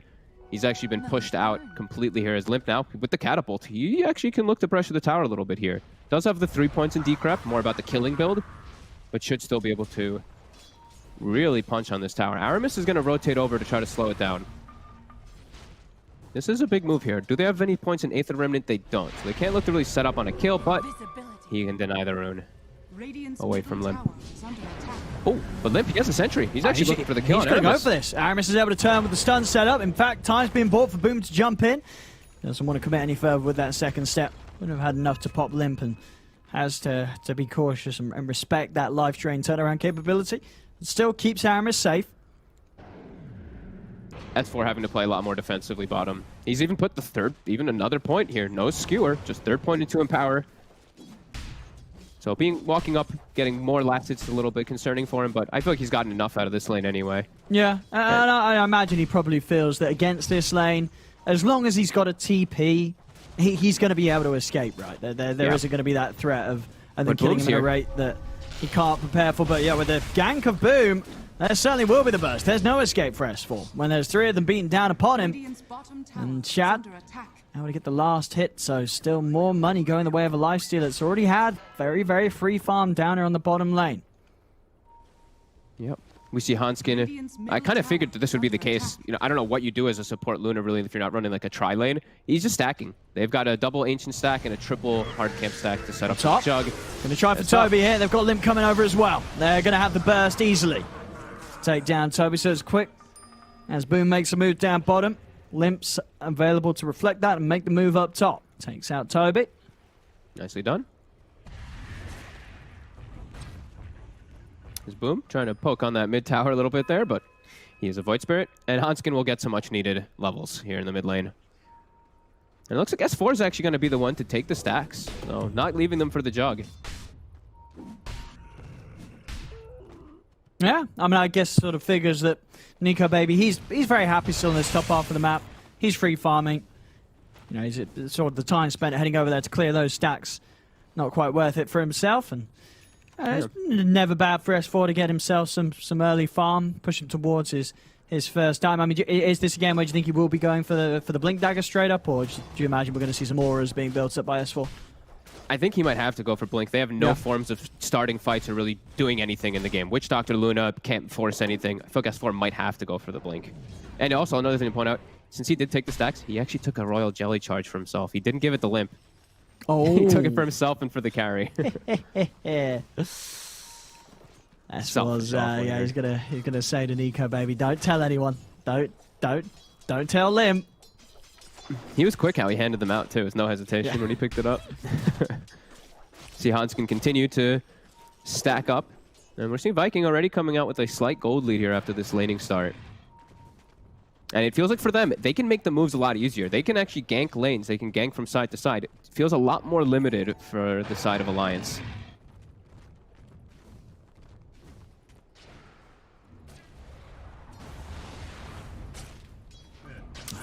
I imagine as well this game for Alliance would you sort of say that the Jug with the Empower and the scaling is better for them? I mean, when you look at the heroes they have this game, I mean, you know, last game we did see Viking getting away with the passiveness. This time around, is it more likely to reward Alliance if the game falls into a similar state? It definitely could, yeah. The Jug plus the Magnus are going to be really strong. There's some strong stuff from Viking, though, like this Life Stealer. We've seen how much... They have this Tricore going for them as well, too. On mid. Handscap. What's able to move in and get the kill onto Aramis. Nice the Life Drain is keeping Hansken alive, and it'll save him. Very nice. Able to walk away there. Boom not quite able to commit to burst him down. So Alliance getting the pick on the Lina, backing off in time. Limp. Be careful how far he walks out. He gets ruptured. See if they've got the damage here. As Limp trying to stand his ground here straight away, coming in with a burst. Toby's taking a lot of damage, but the Remnant's in place. Pulls him back, cancels the life drain. Bottom, though, they actually get Shad with the movement from Nico, baby. Ooh, with the RP and the Omni. The double ult. It does the job. I mean, that's a huge move to make. I mean, bringing in the carry and taking out the enemy carry. Big moves from Alliance down in that bottom lane. Having to commit both their big ults, though. I feel like that's the only way they can actually set up ganks. It's just like it's RP. Besides that, it's Witch Doctor and Luna don't set up ganks. They don't defend towers either. A very awkward support combo. And they're going to get a good amount of pressure down bottom, but we see top Viking. They're actually going to put more pressure, and they're bringing heroes bottom to fight. Shad. Already out with the skewer, and with the TP backup coming in for Alliance, FNG's over here, as well as Hansken walking over. It's a little hard for Viking GG to chase any further. They're just getting more out of the map again, just like the last time. Already up to a 3k gold lead. Yeah, a little surprised that kill on Shad didn't really shake up the lead that Viking has right now at all. Yeah, still holding that 2 to 3k advantage over Alliance's farm here in the early game. They've gotten some pretty big kills. And Toby, he's 71 last hits. I mean, it's a lot on this off-lane Bloodseeker in comparison to the Magnus. Only has like 60, and a lot of those were jungle creeps for S4. So Toby just looked quite a bit more farmed. His Yule's already finished up, I believe, on this Bloodseeker. Very early. Now he can also be, that setup now for the Lina. He can start moving around and ganking a lot more on this offlaner. Sure, and a solid dodge for, against those big ultimates. You say Alliance is so reliant on getting the kills. RP, Omni Slash, you're quick with the Yules, you're going to be able to dodge both of those. Yeah, I think they should. I think I even wouldn't mind if Viking builds 3 Yules, like Void Spirit, Lina, and Definitely, the yeah. Bloodseeker. It works so well versus this lineup of Alliance. Set up around mid. They've got the Ogre Ice armor set up onto Shad. 28 armor.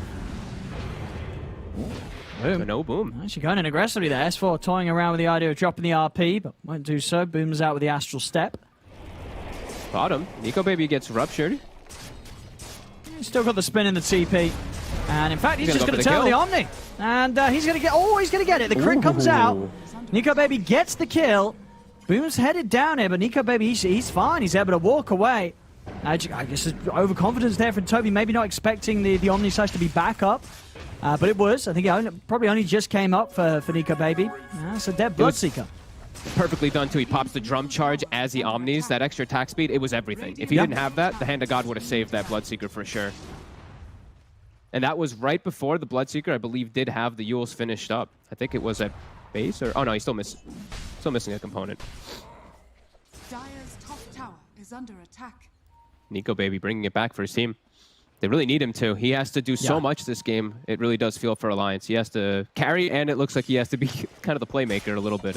They're just limited because of their 2 supports. As we see Hanskin, he's 1-0-0, but it's just a Luna. He's just going to farm up. I guess he's going to go for Aghanims in this game, which I don't know what else you really buy as these support Lunas. But he isn't a Chen, so. And Rage, which kind of counteracts it very heavily. We see Aramis set up on top for Hanskin. I'll see if Aramis is able to get in range for the stun, but Hanskin is playing it smart, keeping to that top tree line. Yep.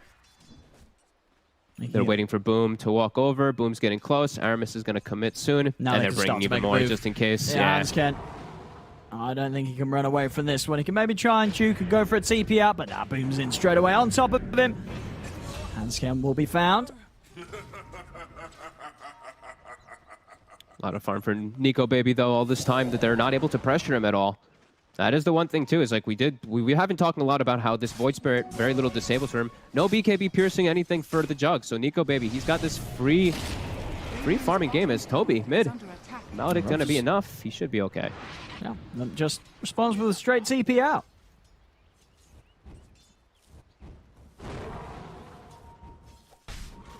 Yeah, look at how deep Nico Baby is. Look how far deep he's pushing. That's how safe he knows, feels. right? Yeah, he doesn't feel that they can kill him. And I don't think he's wrong. Nope. 2-0-1. As we see Limp, though, getting set up on. He's got backup. Yeah, straight away. Immediate TPs from everybody on Alliance coming in to keep him safe. I mean, Limp won't go down. They aren't able to get the catch on to Boom in turn. S4's Nico very Baby. close to having the Blink. Just 100 gold away from having Blink Dagger on S4. I mean, that could be pretty huge. Another incredibly quiet game, Owen. 4-4 at 15 minutes. Just it is, and I mean, as I say, I think this time around, you know, you're a Jug with Empower. I think Alliance is. Maybe it's arguable if they're more comfortable than Viking in this game, but they're definitely more comfortable compared to the position in the lineup they were playing with in game 1. When it came to sort of slowing things down. This time around, they've actually got a Jug, as I say, with the Empower, who can really make the most of this downtime. Yeah, they're not hemorrhaging too many kills either on their other core. Like Lip, he's only got the 1 death, so.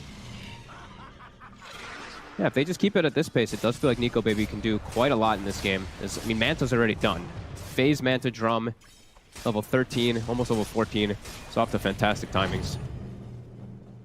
And it really feels like it's going to be so limited for them to catch him. It's like Aramis has to stun him from the tree line or something for them to actually set up.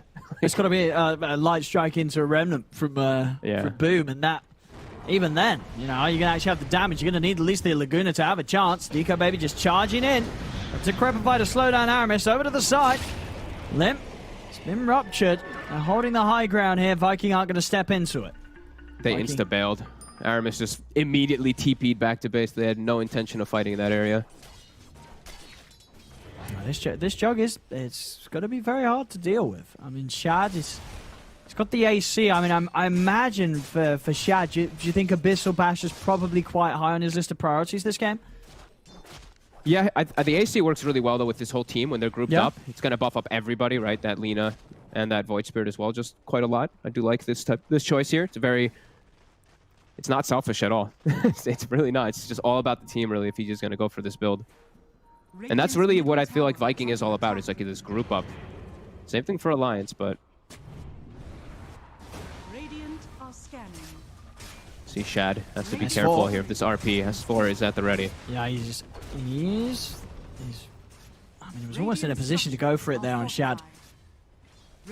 Doesn't try and find the jump. Just happy with forcing Viking away from this top tower, allowing Alliance to clean up another objective. Viking, meanwhile, putting pressure on elsewhere. Down the bottom lane, Boom and Aramis pushing on. Trying to get any of these towers. Like this mid and bottom tower is still quite a problem for them. Mostly the mid one, as we see the smoke coming out. S4, they're trying to get this set up onto Shad. Shad. Is he going to be able to, you know, are his spidey senses tingling? They're hunting. And Shad, there's the jump. In they go. Everything dropped down on the Shad. He's still alive? Oh my goodness, he didn't die. He didn't die. 3 ults for what? They didn't kill him. And now Viking's going to be able to turn up, kill FNG. Nico Baby, his play fury is about to come to an end. He's running. They're chasing. The open wounds is out. We'll be able to remove it with the Manta Style. Over to the side. Seller and Aramis, they control S4. The Bloodbright is not going to hit onto the 2 of them. Nico Baby will manage to get away with the rest of them, but he didn't die. There's 3 ults thrown down onto Shad. I mean, between what the armlet toggling and the wand, it wasn't enough damage. Death Ward, RP, and Omni Slash, it didn't do it. And this is when we talk about all the little things kick in and all the little things matter. Broom handle, plate mill, all this armor, the heal. Light's still looking to go in. Nico Baby, no Omni though. He has to be much more careful. One disable and he can be very likely to die. They do have their Magnus respawning. Nico Baby. He's been hit up by Limp. Cast out as well as the Mazda, but now Shad moves in onto FNG. FNG burst low, the dust is out. FNG heading up to the high ground. Hanskin comes in with the ult, turns over towards Boom, but Boom's out with the Astral Step. Over to the side he goes. Aramis taking damage with the Blade Fury. S4 into the side, but he's stopped in mid-skewer by the Yule Scepter. Remnants out, they do lose the Lina. Instant buyback from Aramis as they'll kill off S4. Alliance holding the high ground here. Nico Baby holding his position. Once he is still ruptured. Viking, they're trying to finish this Roshan. Alliance still doing their best to push Viking away from being able to comfortably take this Roshan. Nico Baby still very confident of how strong he is. They're going to send the Void Spirit back to heal and then recall him with the Divine Favor to look to fight. So full HP, full mana. They're even going to bottle up their teammates, it looks like. Yeah, Toby walking near. So they're all healthy. Alliance, Luna very low on mana. The rest of them are healthy, though. S4, does he have a TP? His TP's on cooldown 20 seconds. He's walking over. Yeah, the ults are going to be up. So now it's a little harder for Viking to push for this Roche onto the side. Ooh. Nico Baby. Play Fury out in time. Stalemate watching at the Roche here. 20 minutes kicks in. Bounty runes grabbed. But there's the Omni Slash. There's the RP available again. Fight gonna get it. Fight gonna be a lot harder here for Viking. But Chad, I mean, he's almost got the AC finished. It's gonna help his team a lot with the mech aura, with the AC aura. All this plus armor is gonna be real strong versus this Jug Omni.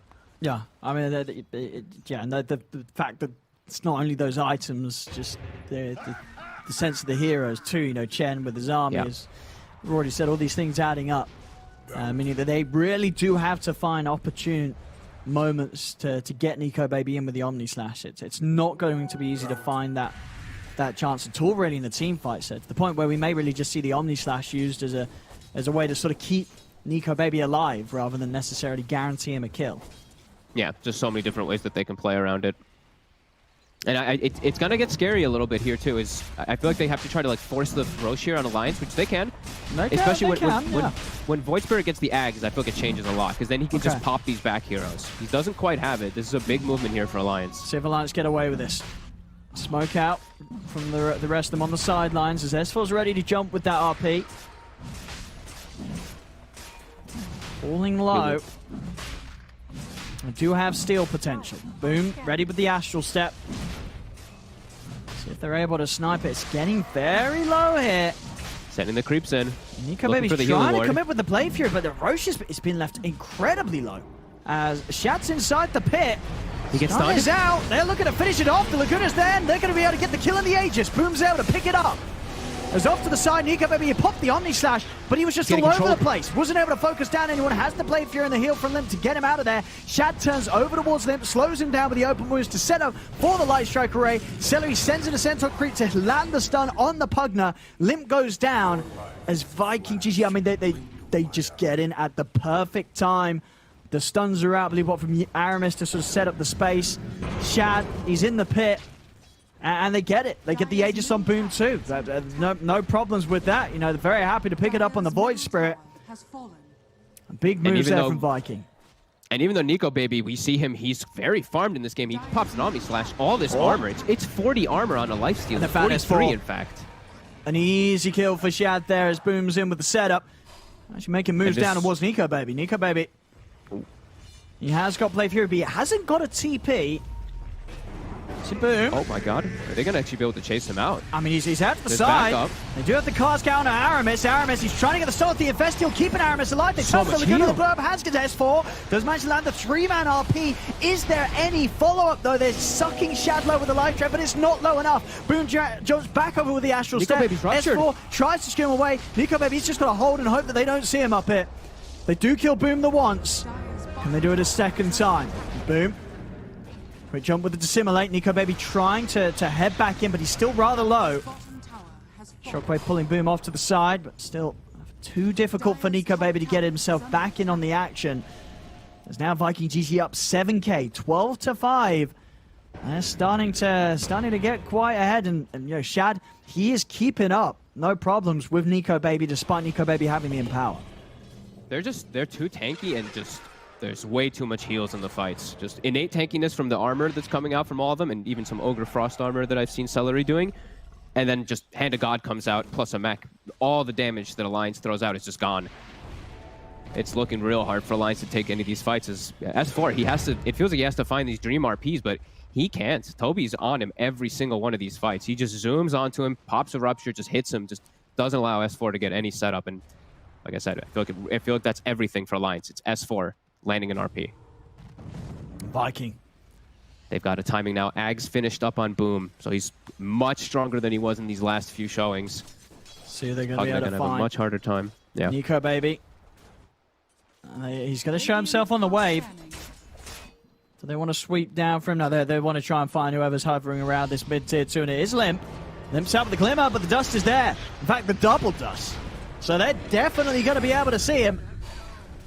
As Limp first underneath the tower, and it's getting to the point where for some of these heroes on Alliance, it just doesn't feel like an easy game at all to play when you're behind. Limp very vulnerable to the burst, and even that physical, just the combination. Decrepify is not going to save him, and even if he does, they're going to have burst to go through it.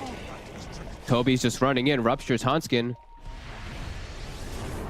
So they're just bursting Hanskin low here. Hanskin, he's not got many options. The Death Ward is down onto Aramis, and with the Maledict should kill him, and actually Hanskin, he will live. Okay. Stands his ground, pots the Eclipse. They'll get the two of them, as Viking GG poked around a little too long. The two supports feel like they just did more work than the Alliance in a lot of the fights. They're finally able to get some big kills.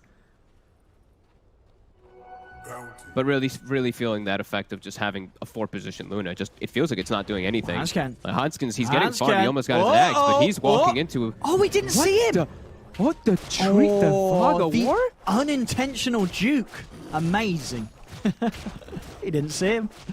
That was... Okay. I mean, Hanskin will never know how close he was to his death there. And now, I mean, he's got his Aghanims pretty much finished, yeah. So... All right, it's been a pretty useless Luna besides just having some stacks going on throughout the majority of this game. Let's see if the Aghanims can start to actually bring it into fruition. Because it's really starting to feel like Alliance has a pretty impossible game going forward here. And we see Shad as well after he's got this bash. He's been flicking through a few items. I mean, what would you think is the best to settle on? He's got the MKB currently queued up, but he was also sort of toying between the Nullifier and also the completed Abyssal. I mean, what do you think the MKB is the best decision here for him now? What does he need the most? Yeah, MKB. They saw the pickup from Nico Baby, him going for Eagle Song. I think that those 3 items, though, are exactly how he should finish it up. Sure. He should go for MKB, into Abyssal, into Nullifier, because Nullifier counteracts the Pugna, and Abyssal's just going to be really strong versus that Juggernaut. finally give them a BKB piercing disable. And I guess, of course, the nullifier can also be very nice against these carriers relying on the empower. That is very true. Getting in, taking that off before a big fight kicks off can make all the difference. Dire's top tower is under attack. But still a long way to go for that to happen. But again, you know, not the most action-packed game. It is setting up to be a game that could draw on for a little bit of time. Both carries farming away to their heart's content. Just is the question will have to come out is can Nico Baby do it by himself? Because the other two cores are just not farming, and Limp. He's getting to a point where he's already probably at that point where he's just kind of useless in the game. He's very susceptible to just dying if they get on top of him. Yeah. So yeah, can Nico Baby carry this? It's going to be a lot up to if S4 can get these big RPs for him. As yeah, they've itemized pretty much all about him. I was looking to see if they were going for like medallions or solar crest, but they just chose not to. The supports just went full greedy for themselves. Ags and Veil rather than any medallion or solar for Nico. Which I would have really liked to have for him since they're doing a full 4 protect 1. Let's see what Alliance can find with this as S4 leading the way. He needs a big RP. They need him to get a good jump to get the fight going in their favor. He can't be the one to just start the fight, though. I feel like someone else has to start some chaos, so S4 can actually get an opportunity to get these RPs off. He can't just walk up. They're not going to give him that chance. Someone has to just walk in and maybe give up guarding this high ground. He knows that some sort of movement's coming in around here, and it is. Instant stun. Puts that ward up. Radiant's middle tower has fallen. We'll take the tower fast on boom. They're looking. S4. They saw S4 for a second. That's the target. That's the main one that they want to get on Viking. S4. Oh, he's going to jump in. But the RP's on Aramis. Boom was able to dodge it as he jumps to the high ground with the Astral Step. They burst down Aramis, but instant buyback comes out. And now Boom's ready to fight back in with a 3-man silence, hitting the Resonant Pulse on all of them. The life trains keeping Hansken alive. Toby with a run down onto Nico Baby. The healing wards keeping Nico Baby alive. Toby, he's able to take it away though. Nico Baby trying to turn. But the ults have been used. RP's down, Omni Slash is down, and so is Eclipse. And all that they got out of it was a dead Lina. They only were able to kill off Aramis. And now Vikings ready to fight back with full force. Laguna Blade down onto S4. He's able to skewer off to the side, but Shad's got the damage. S4's taken out. They both jumped at the same time. Yeah, Boom jumps and dodges the RP with Shad inside him, so they only catch Aramis, and now lots of heroes lost for Alliance. And as you say, it's so important for Alliance. They have to hit something with these ultimates. The RP in particular, if they don't get something clean to start the action off. I mean, you saw how quick Viking just adjusted to that perfectly. The instant buyback from Aramis and Hand of God being popped, it's just total chaos. And the Alliance, you can feel it. They seem lost after an RP is missed. If they don't get an RP on a core to set up for a kill to start it off, Alliance know that they've just got to turn their tails and run. They've got to get out of there because there's no chance of fighting Viking once those abilities have been missed. I mean, it really feels like those are their only abilities, I'll be honest. Like, I'm watching and Limp can't really get too much off because he's so far behind in this game. It's really just an Omni Slash and just some auto attacks from Jug. If they miss the RP, the fight's just over. Want him. Nico Baby trying for some split push here. It's going to take a Laguna to the face as Aramis pushes him back. Space there for Viking to take that Roshan. Aegis and Cheese, almost MKB finished on life there. They're taking all the boxes, and I'm looking at the itemization. It's all about just dealing with Jug. They know all these other heroes, they don't do much of anything. Just massive amounts of armor, Lotus Orbs, etc. being built up. Which, yeah, just feels like Viking. They're prepping themselves to just be able to handle Nico Baby. So I feel like Alliance, this might be one of their last hurrahs here. Abyssal Blade purchased. Burns, doesn't it? If they lose this next fight, doesn't feel like they're going to be able to win any in this game. What's the timing on RP? Okay, so the ults are all back up and ready to go.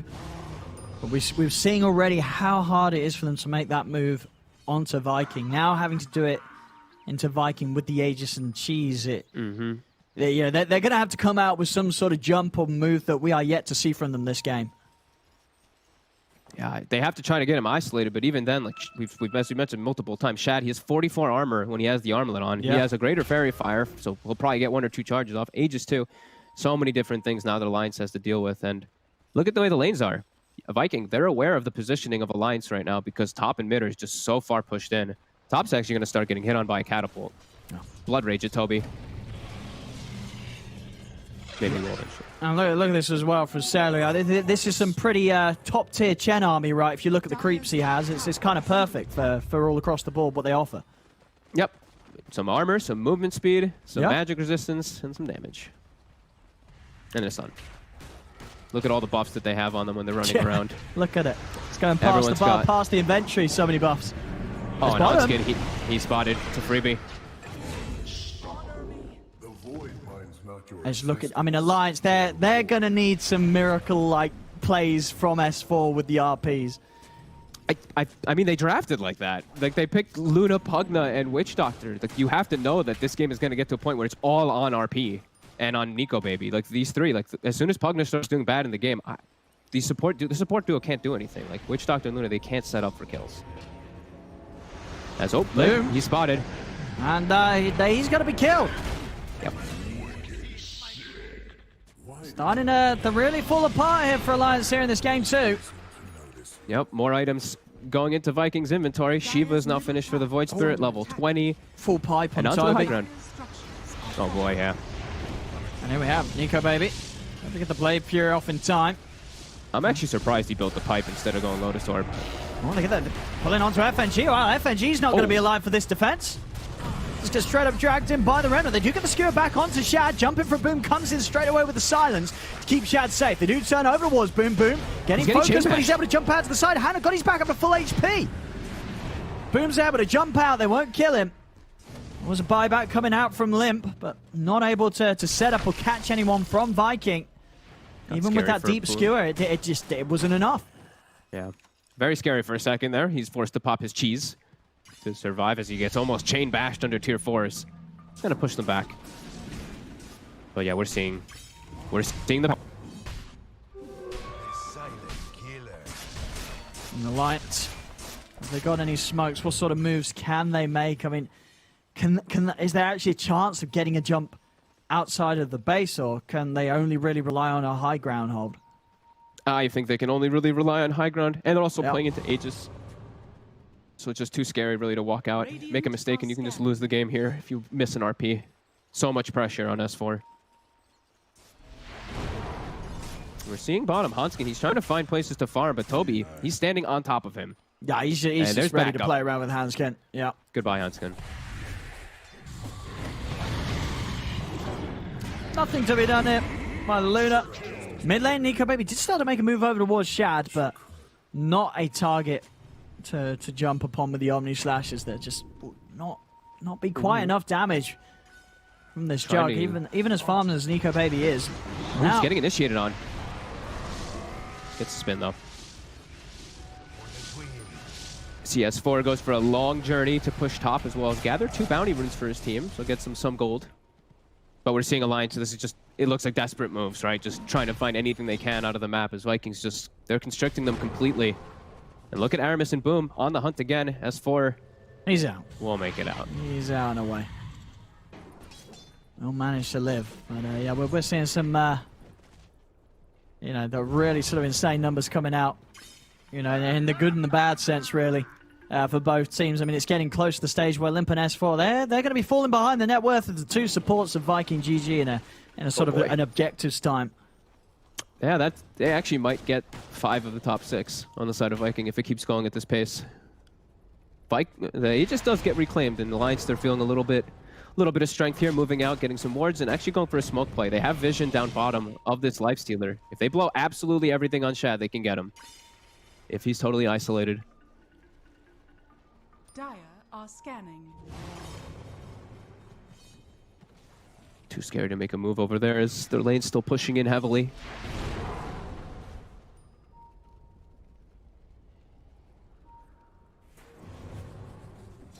Dire's top tower is under attack. Yeah, all of them just sitting around Hanskin. That was very obvious too. They have like the Vlad's aura on him too, so they just know that everyone was sitting right next to him. So they just ping him, set themselves up on the high ground, let Aramis keep pushing the lanes. Viking just playing it calmly here, waiting till they can finish up these next few items as they're just a great state right now. All the pressure's on Alliance. Vikings sweeping up toward top here. Nico Baby is pushing out forward here. Aramis, he's in position to try to get the stun from the tree line. He's got the opening. I mean, Laguna's out. Ooh, Remnant not quite there in time, but it doesn't matter. The bash isn't just the right clicks from Shadow. Takes him away. Nico Baby pushing out alone. And they're just able to set up like that on him. And he's playing on the southern side too. So many times this game, Alliance has been very careful playing on the northern side of the tree so they can't get stunned from the tree line, but slip up once, Aramis, he finds it. And 70 seconds where they just can't do anything. Alliance just has to watch the whole map be farmed. Actually, a 20 to 8, 14k lead. I mean, well, we've heard it from sort of Viking and the interviews that they've given about how they really do sort of study how their opponents play, and they always try and come up with something that directly counters what that team's been proven to be successful with. And it definitely feels like in both of these games they are just playing, they know exactly how to play against Alliance. As Alliance just both of these games has just seemed pretty lost. Yeah, it really just feels like for Alliance, it's just been a lot of them just playing the farm game. Viking, they're playing the farm game, but then they know when they hit their timings that they can punch back at these moments. Yeah, it's been some real good play and real good control of the game. Alliance is just, it's really felt like no hope for the majority of this game.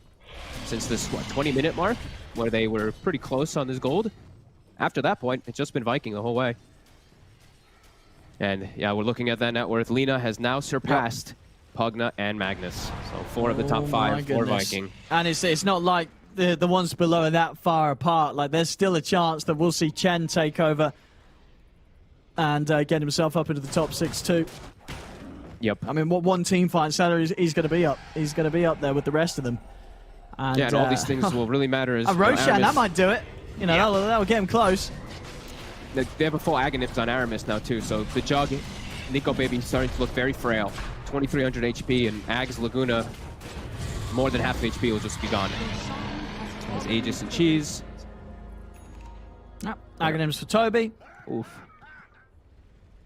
Very nice. Yeah, double 2. Oh my god, that's going to be so good. 2 charges of Rupture. And they also did find a Timeless Relic for Boom. So spell damage, debuff duration on this Void Spirit, who is approaching 25. Yeah. The Dissimulate stun talent probably going to be grabbed if he hits that too. And yeah, and he's also not too far off from pretty much getting the Octarine done. Yep. They're just getting so many different items in Alliance. They're not getting much of anything. It's just Nico Baby slowly trickling getting these items.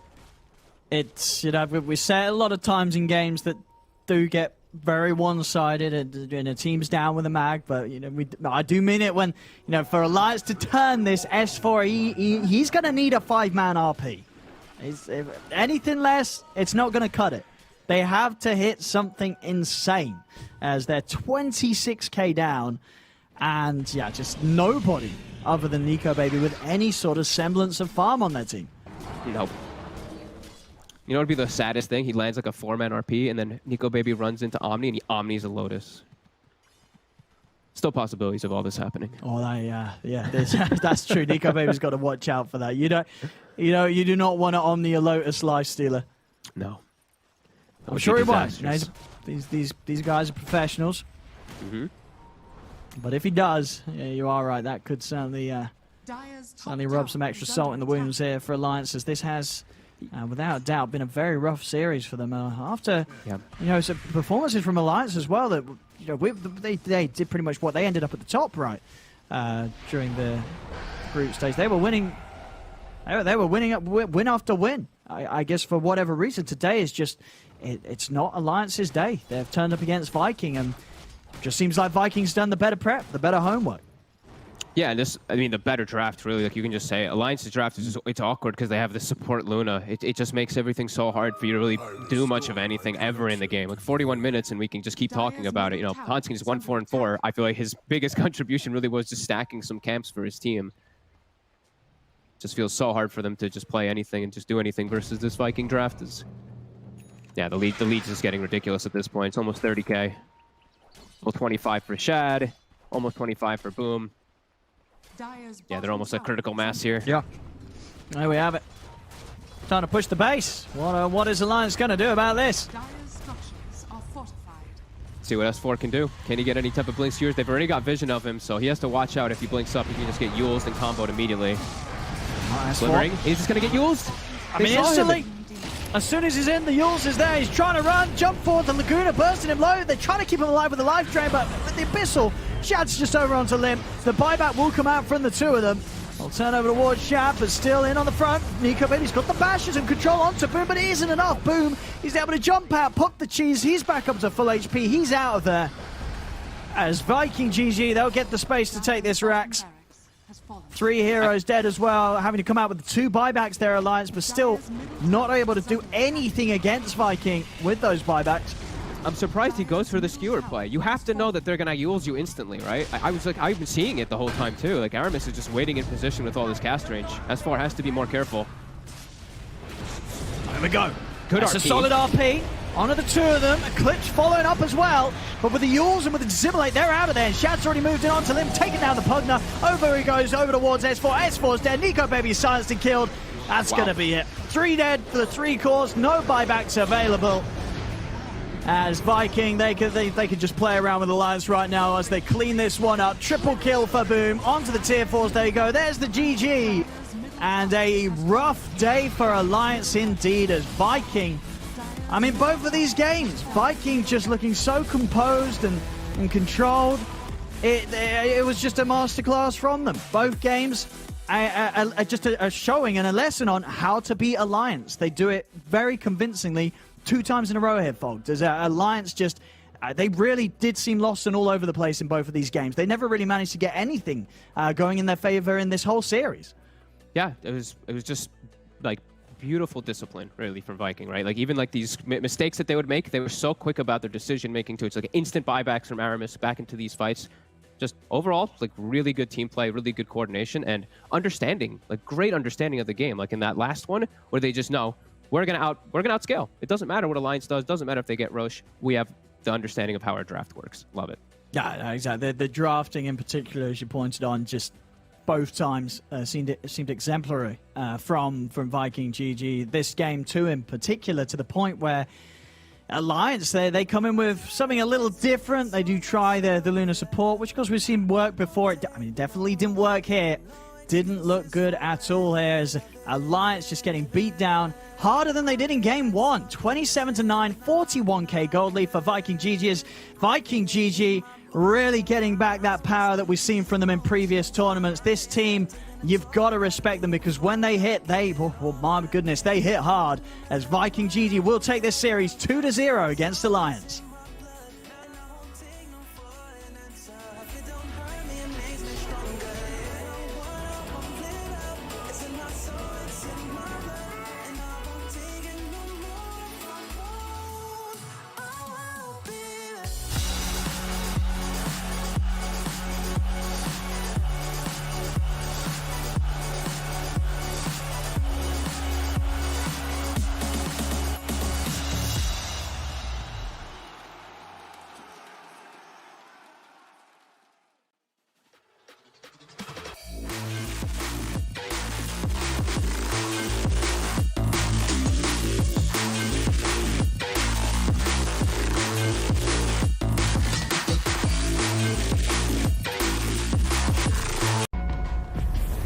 Multiple witnesses have reported mysterious shadow sightings all around the city.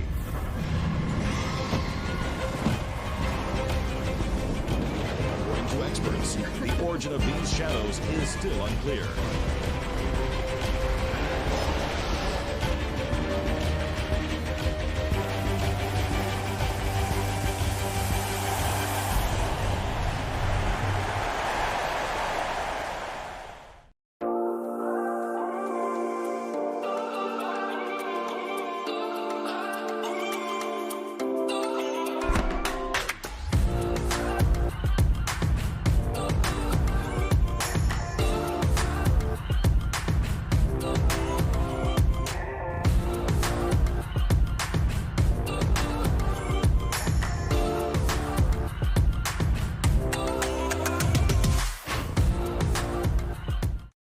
Come on. Millions of gamers rage quit every day. Mountain Dew Game Fuel's got you covered. Game Fuel is specially crafted with ingredients shown to improve accuracy and alertness. Another one saved by Mountain Dew Game Fuel. Come on. Millions of gamers rage quit every day. Mountain Dew Game Fuel's got you covered. Game Fuel is specially crafted with ingredients shown to improve accuracy and alertness. Another one saved by Mountain Dew Game Fuel.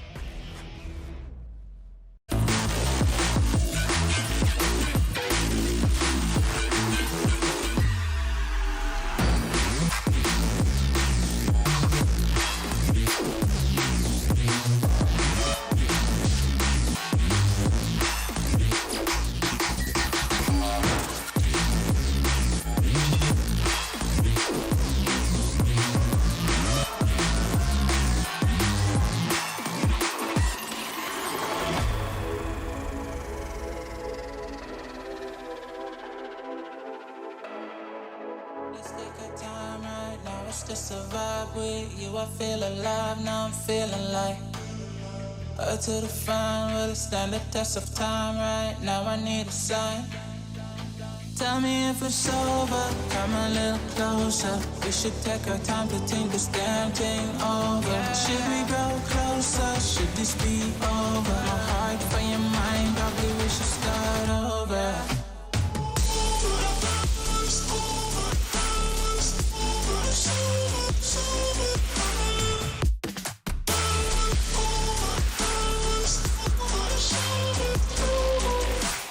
Tell me if it's over, am I your lover? Are we going solo? Or is it polo? Her face is saying don't go. I'm acting like I don't know. Whisper my name, say what you want, show me your thoughts. I do the same. My breath on your neck while I slowly caress. Feelings in gray. It's still the same.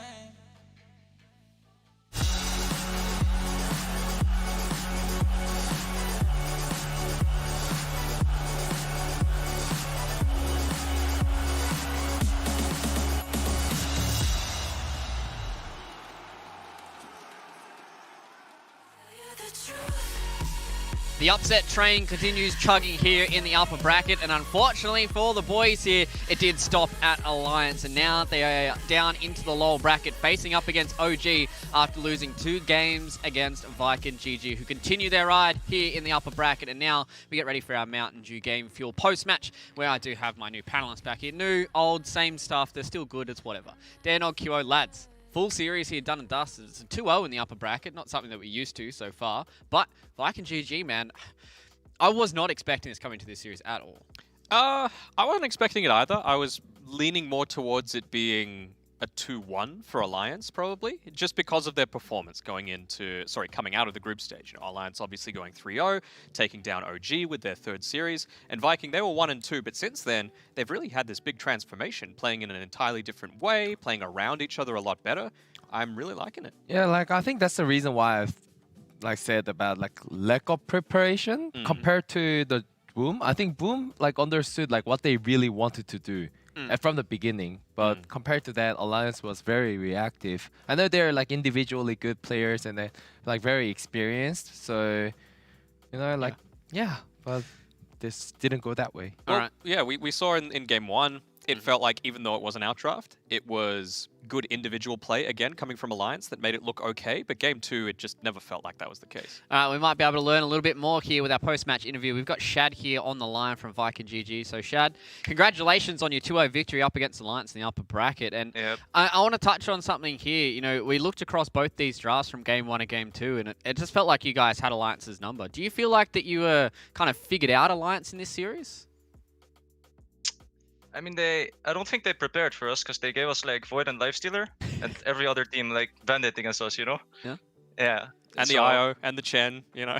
Yeah. Stuff that's very staple to you. And as well, in that game number 1, it was probably a little more pronounced, but those were 2 of the least active games that I've seen throughout this entire tournament. You know, either team was sitting back, you were just happy to sit back and farm. Was that a strategy that you guys had going into that series, or did you react on the fly to how Alliance was playing? It's when you play Void against Draw, I think. I mean, that's when I play Void against Draw, at least. You just want to split push them. And Like Yeah. wait to get like more items and just wait for when they fuck up. So were you surprised that they didn't get a bit more active, considering they had this DK and Drow lineup and forced you to actually come back and defend as opposed to just freely split pushing? Well, we kind of knew that they don't really like play draw a lot, so we know that they're like not very good with it. Yeah, we kind of expected how it went, I guess. Cool. So like I want to know about this Magnus hero. Like in the game like 2, like I was actually expecting Magnus to go mid and Pugna to go like position 3. But why is like Magnus not being like really favored in EU? Like if you can give any idea. I actually also thought Magnus would be post 2, but I don't know. It's like I think this hero is pretty greedy right now. Like it's very easy to punish it. And one sec, sorry. Yeah. Well, is that your team just saying, Sorry, shut I up, got don't reveal these sorts of things? All right, well, maybe you might not reveal everything about your team, but I've got one question. You're one of the only carry players, not one of the only carry players, but one of the very specific carry players that goes hand to minus on a lot of these heroes. Is there a reason why that you're favoring that over things like the Mask of Madness builds that we've seen from a few of these other players? I just prefer it. That's it. Yeah? Like I personally think it's better. I prefer it. I believe in myself. Yeah, well, that's good. That's the confidence that we need, and obviously it's worked out here up against Alliance. So congratulations once again, Shad, for the 2-0 victory, and I can't wait to see you guys further on in the upper bracket. Thank you. Thank you. Heard from basically everybody across all these teams now, and hearing from Shad, he's like, yep, I believe in myself. That's all I need to do, and he seems to love it. I mean, the Hand of Minus versus Mask of Madness, it does have it's 50-50s, right, QO? It's like you're a carry player. It's like basically personal preference at that point. It's because of the levels. Like you just get a more faster level. I know in lane, like there's a higher chance that like your laning phase can go a bit weaker. But if you manage to solve that out with your teammates or like by just hero like picks, I always think Midas is better. Like I'm the Midas preference like player too. Yeah, I think it really depends on what hero it's on as well, right? Like the Sven, I totally understand, just because his talents are busted, especially the the 15 and the 20. But yeah, just opting to go out on every single one and clearly working out for him. I think Alliance didn't give Viking enough respect. Also didn't press their advantages that they had. We preferred the drafts coming from Viking, but I still feel like there was a window of opportunity for Alliance to actually force Viking to play this reactionary style as opposed to just doing whatever the hell they wanted to do. Yeah. I was a bit surprised, like Kim mentioning about how the Viking were playing really confident just because they got like what they preferred as well. And usually like as like Ashad just mentioned in the interview, like you should like remove this life stealer and void like for teams that heavily prefer to like play with that. But yeah, just lack of like respect. Yeah, and Viking are becoming one of those teams where it's hard to ban out all of their heroes, and they play a few unconventional things. Like Chen isn't super in the meta right now, so you either have to get rid of it, or they're probably going to pick it for celery.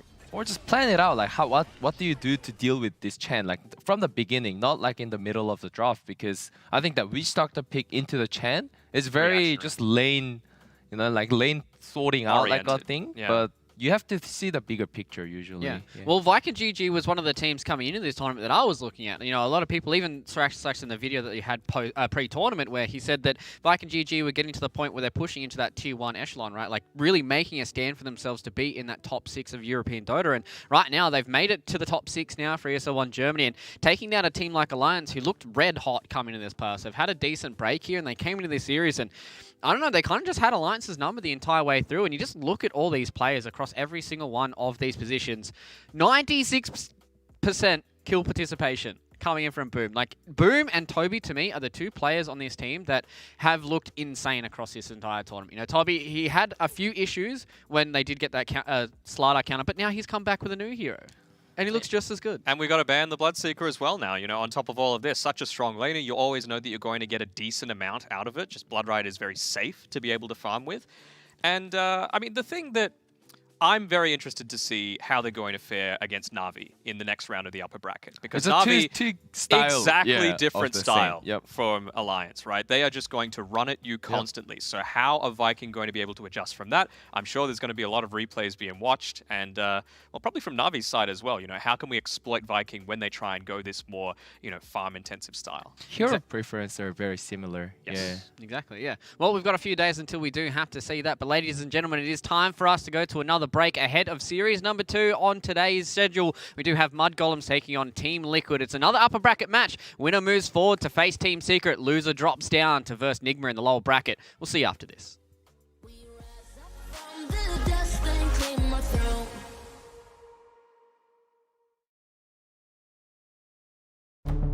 With the right CPU, you can turn any game from familiar to phenomenal. Unleash the potential in all your gaming with Intel 10th Gen processors. With its optimal balance of threads, cores, and frequency to deliver elite real-world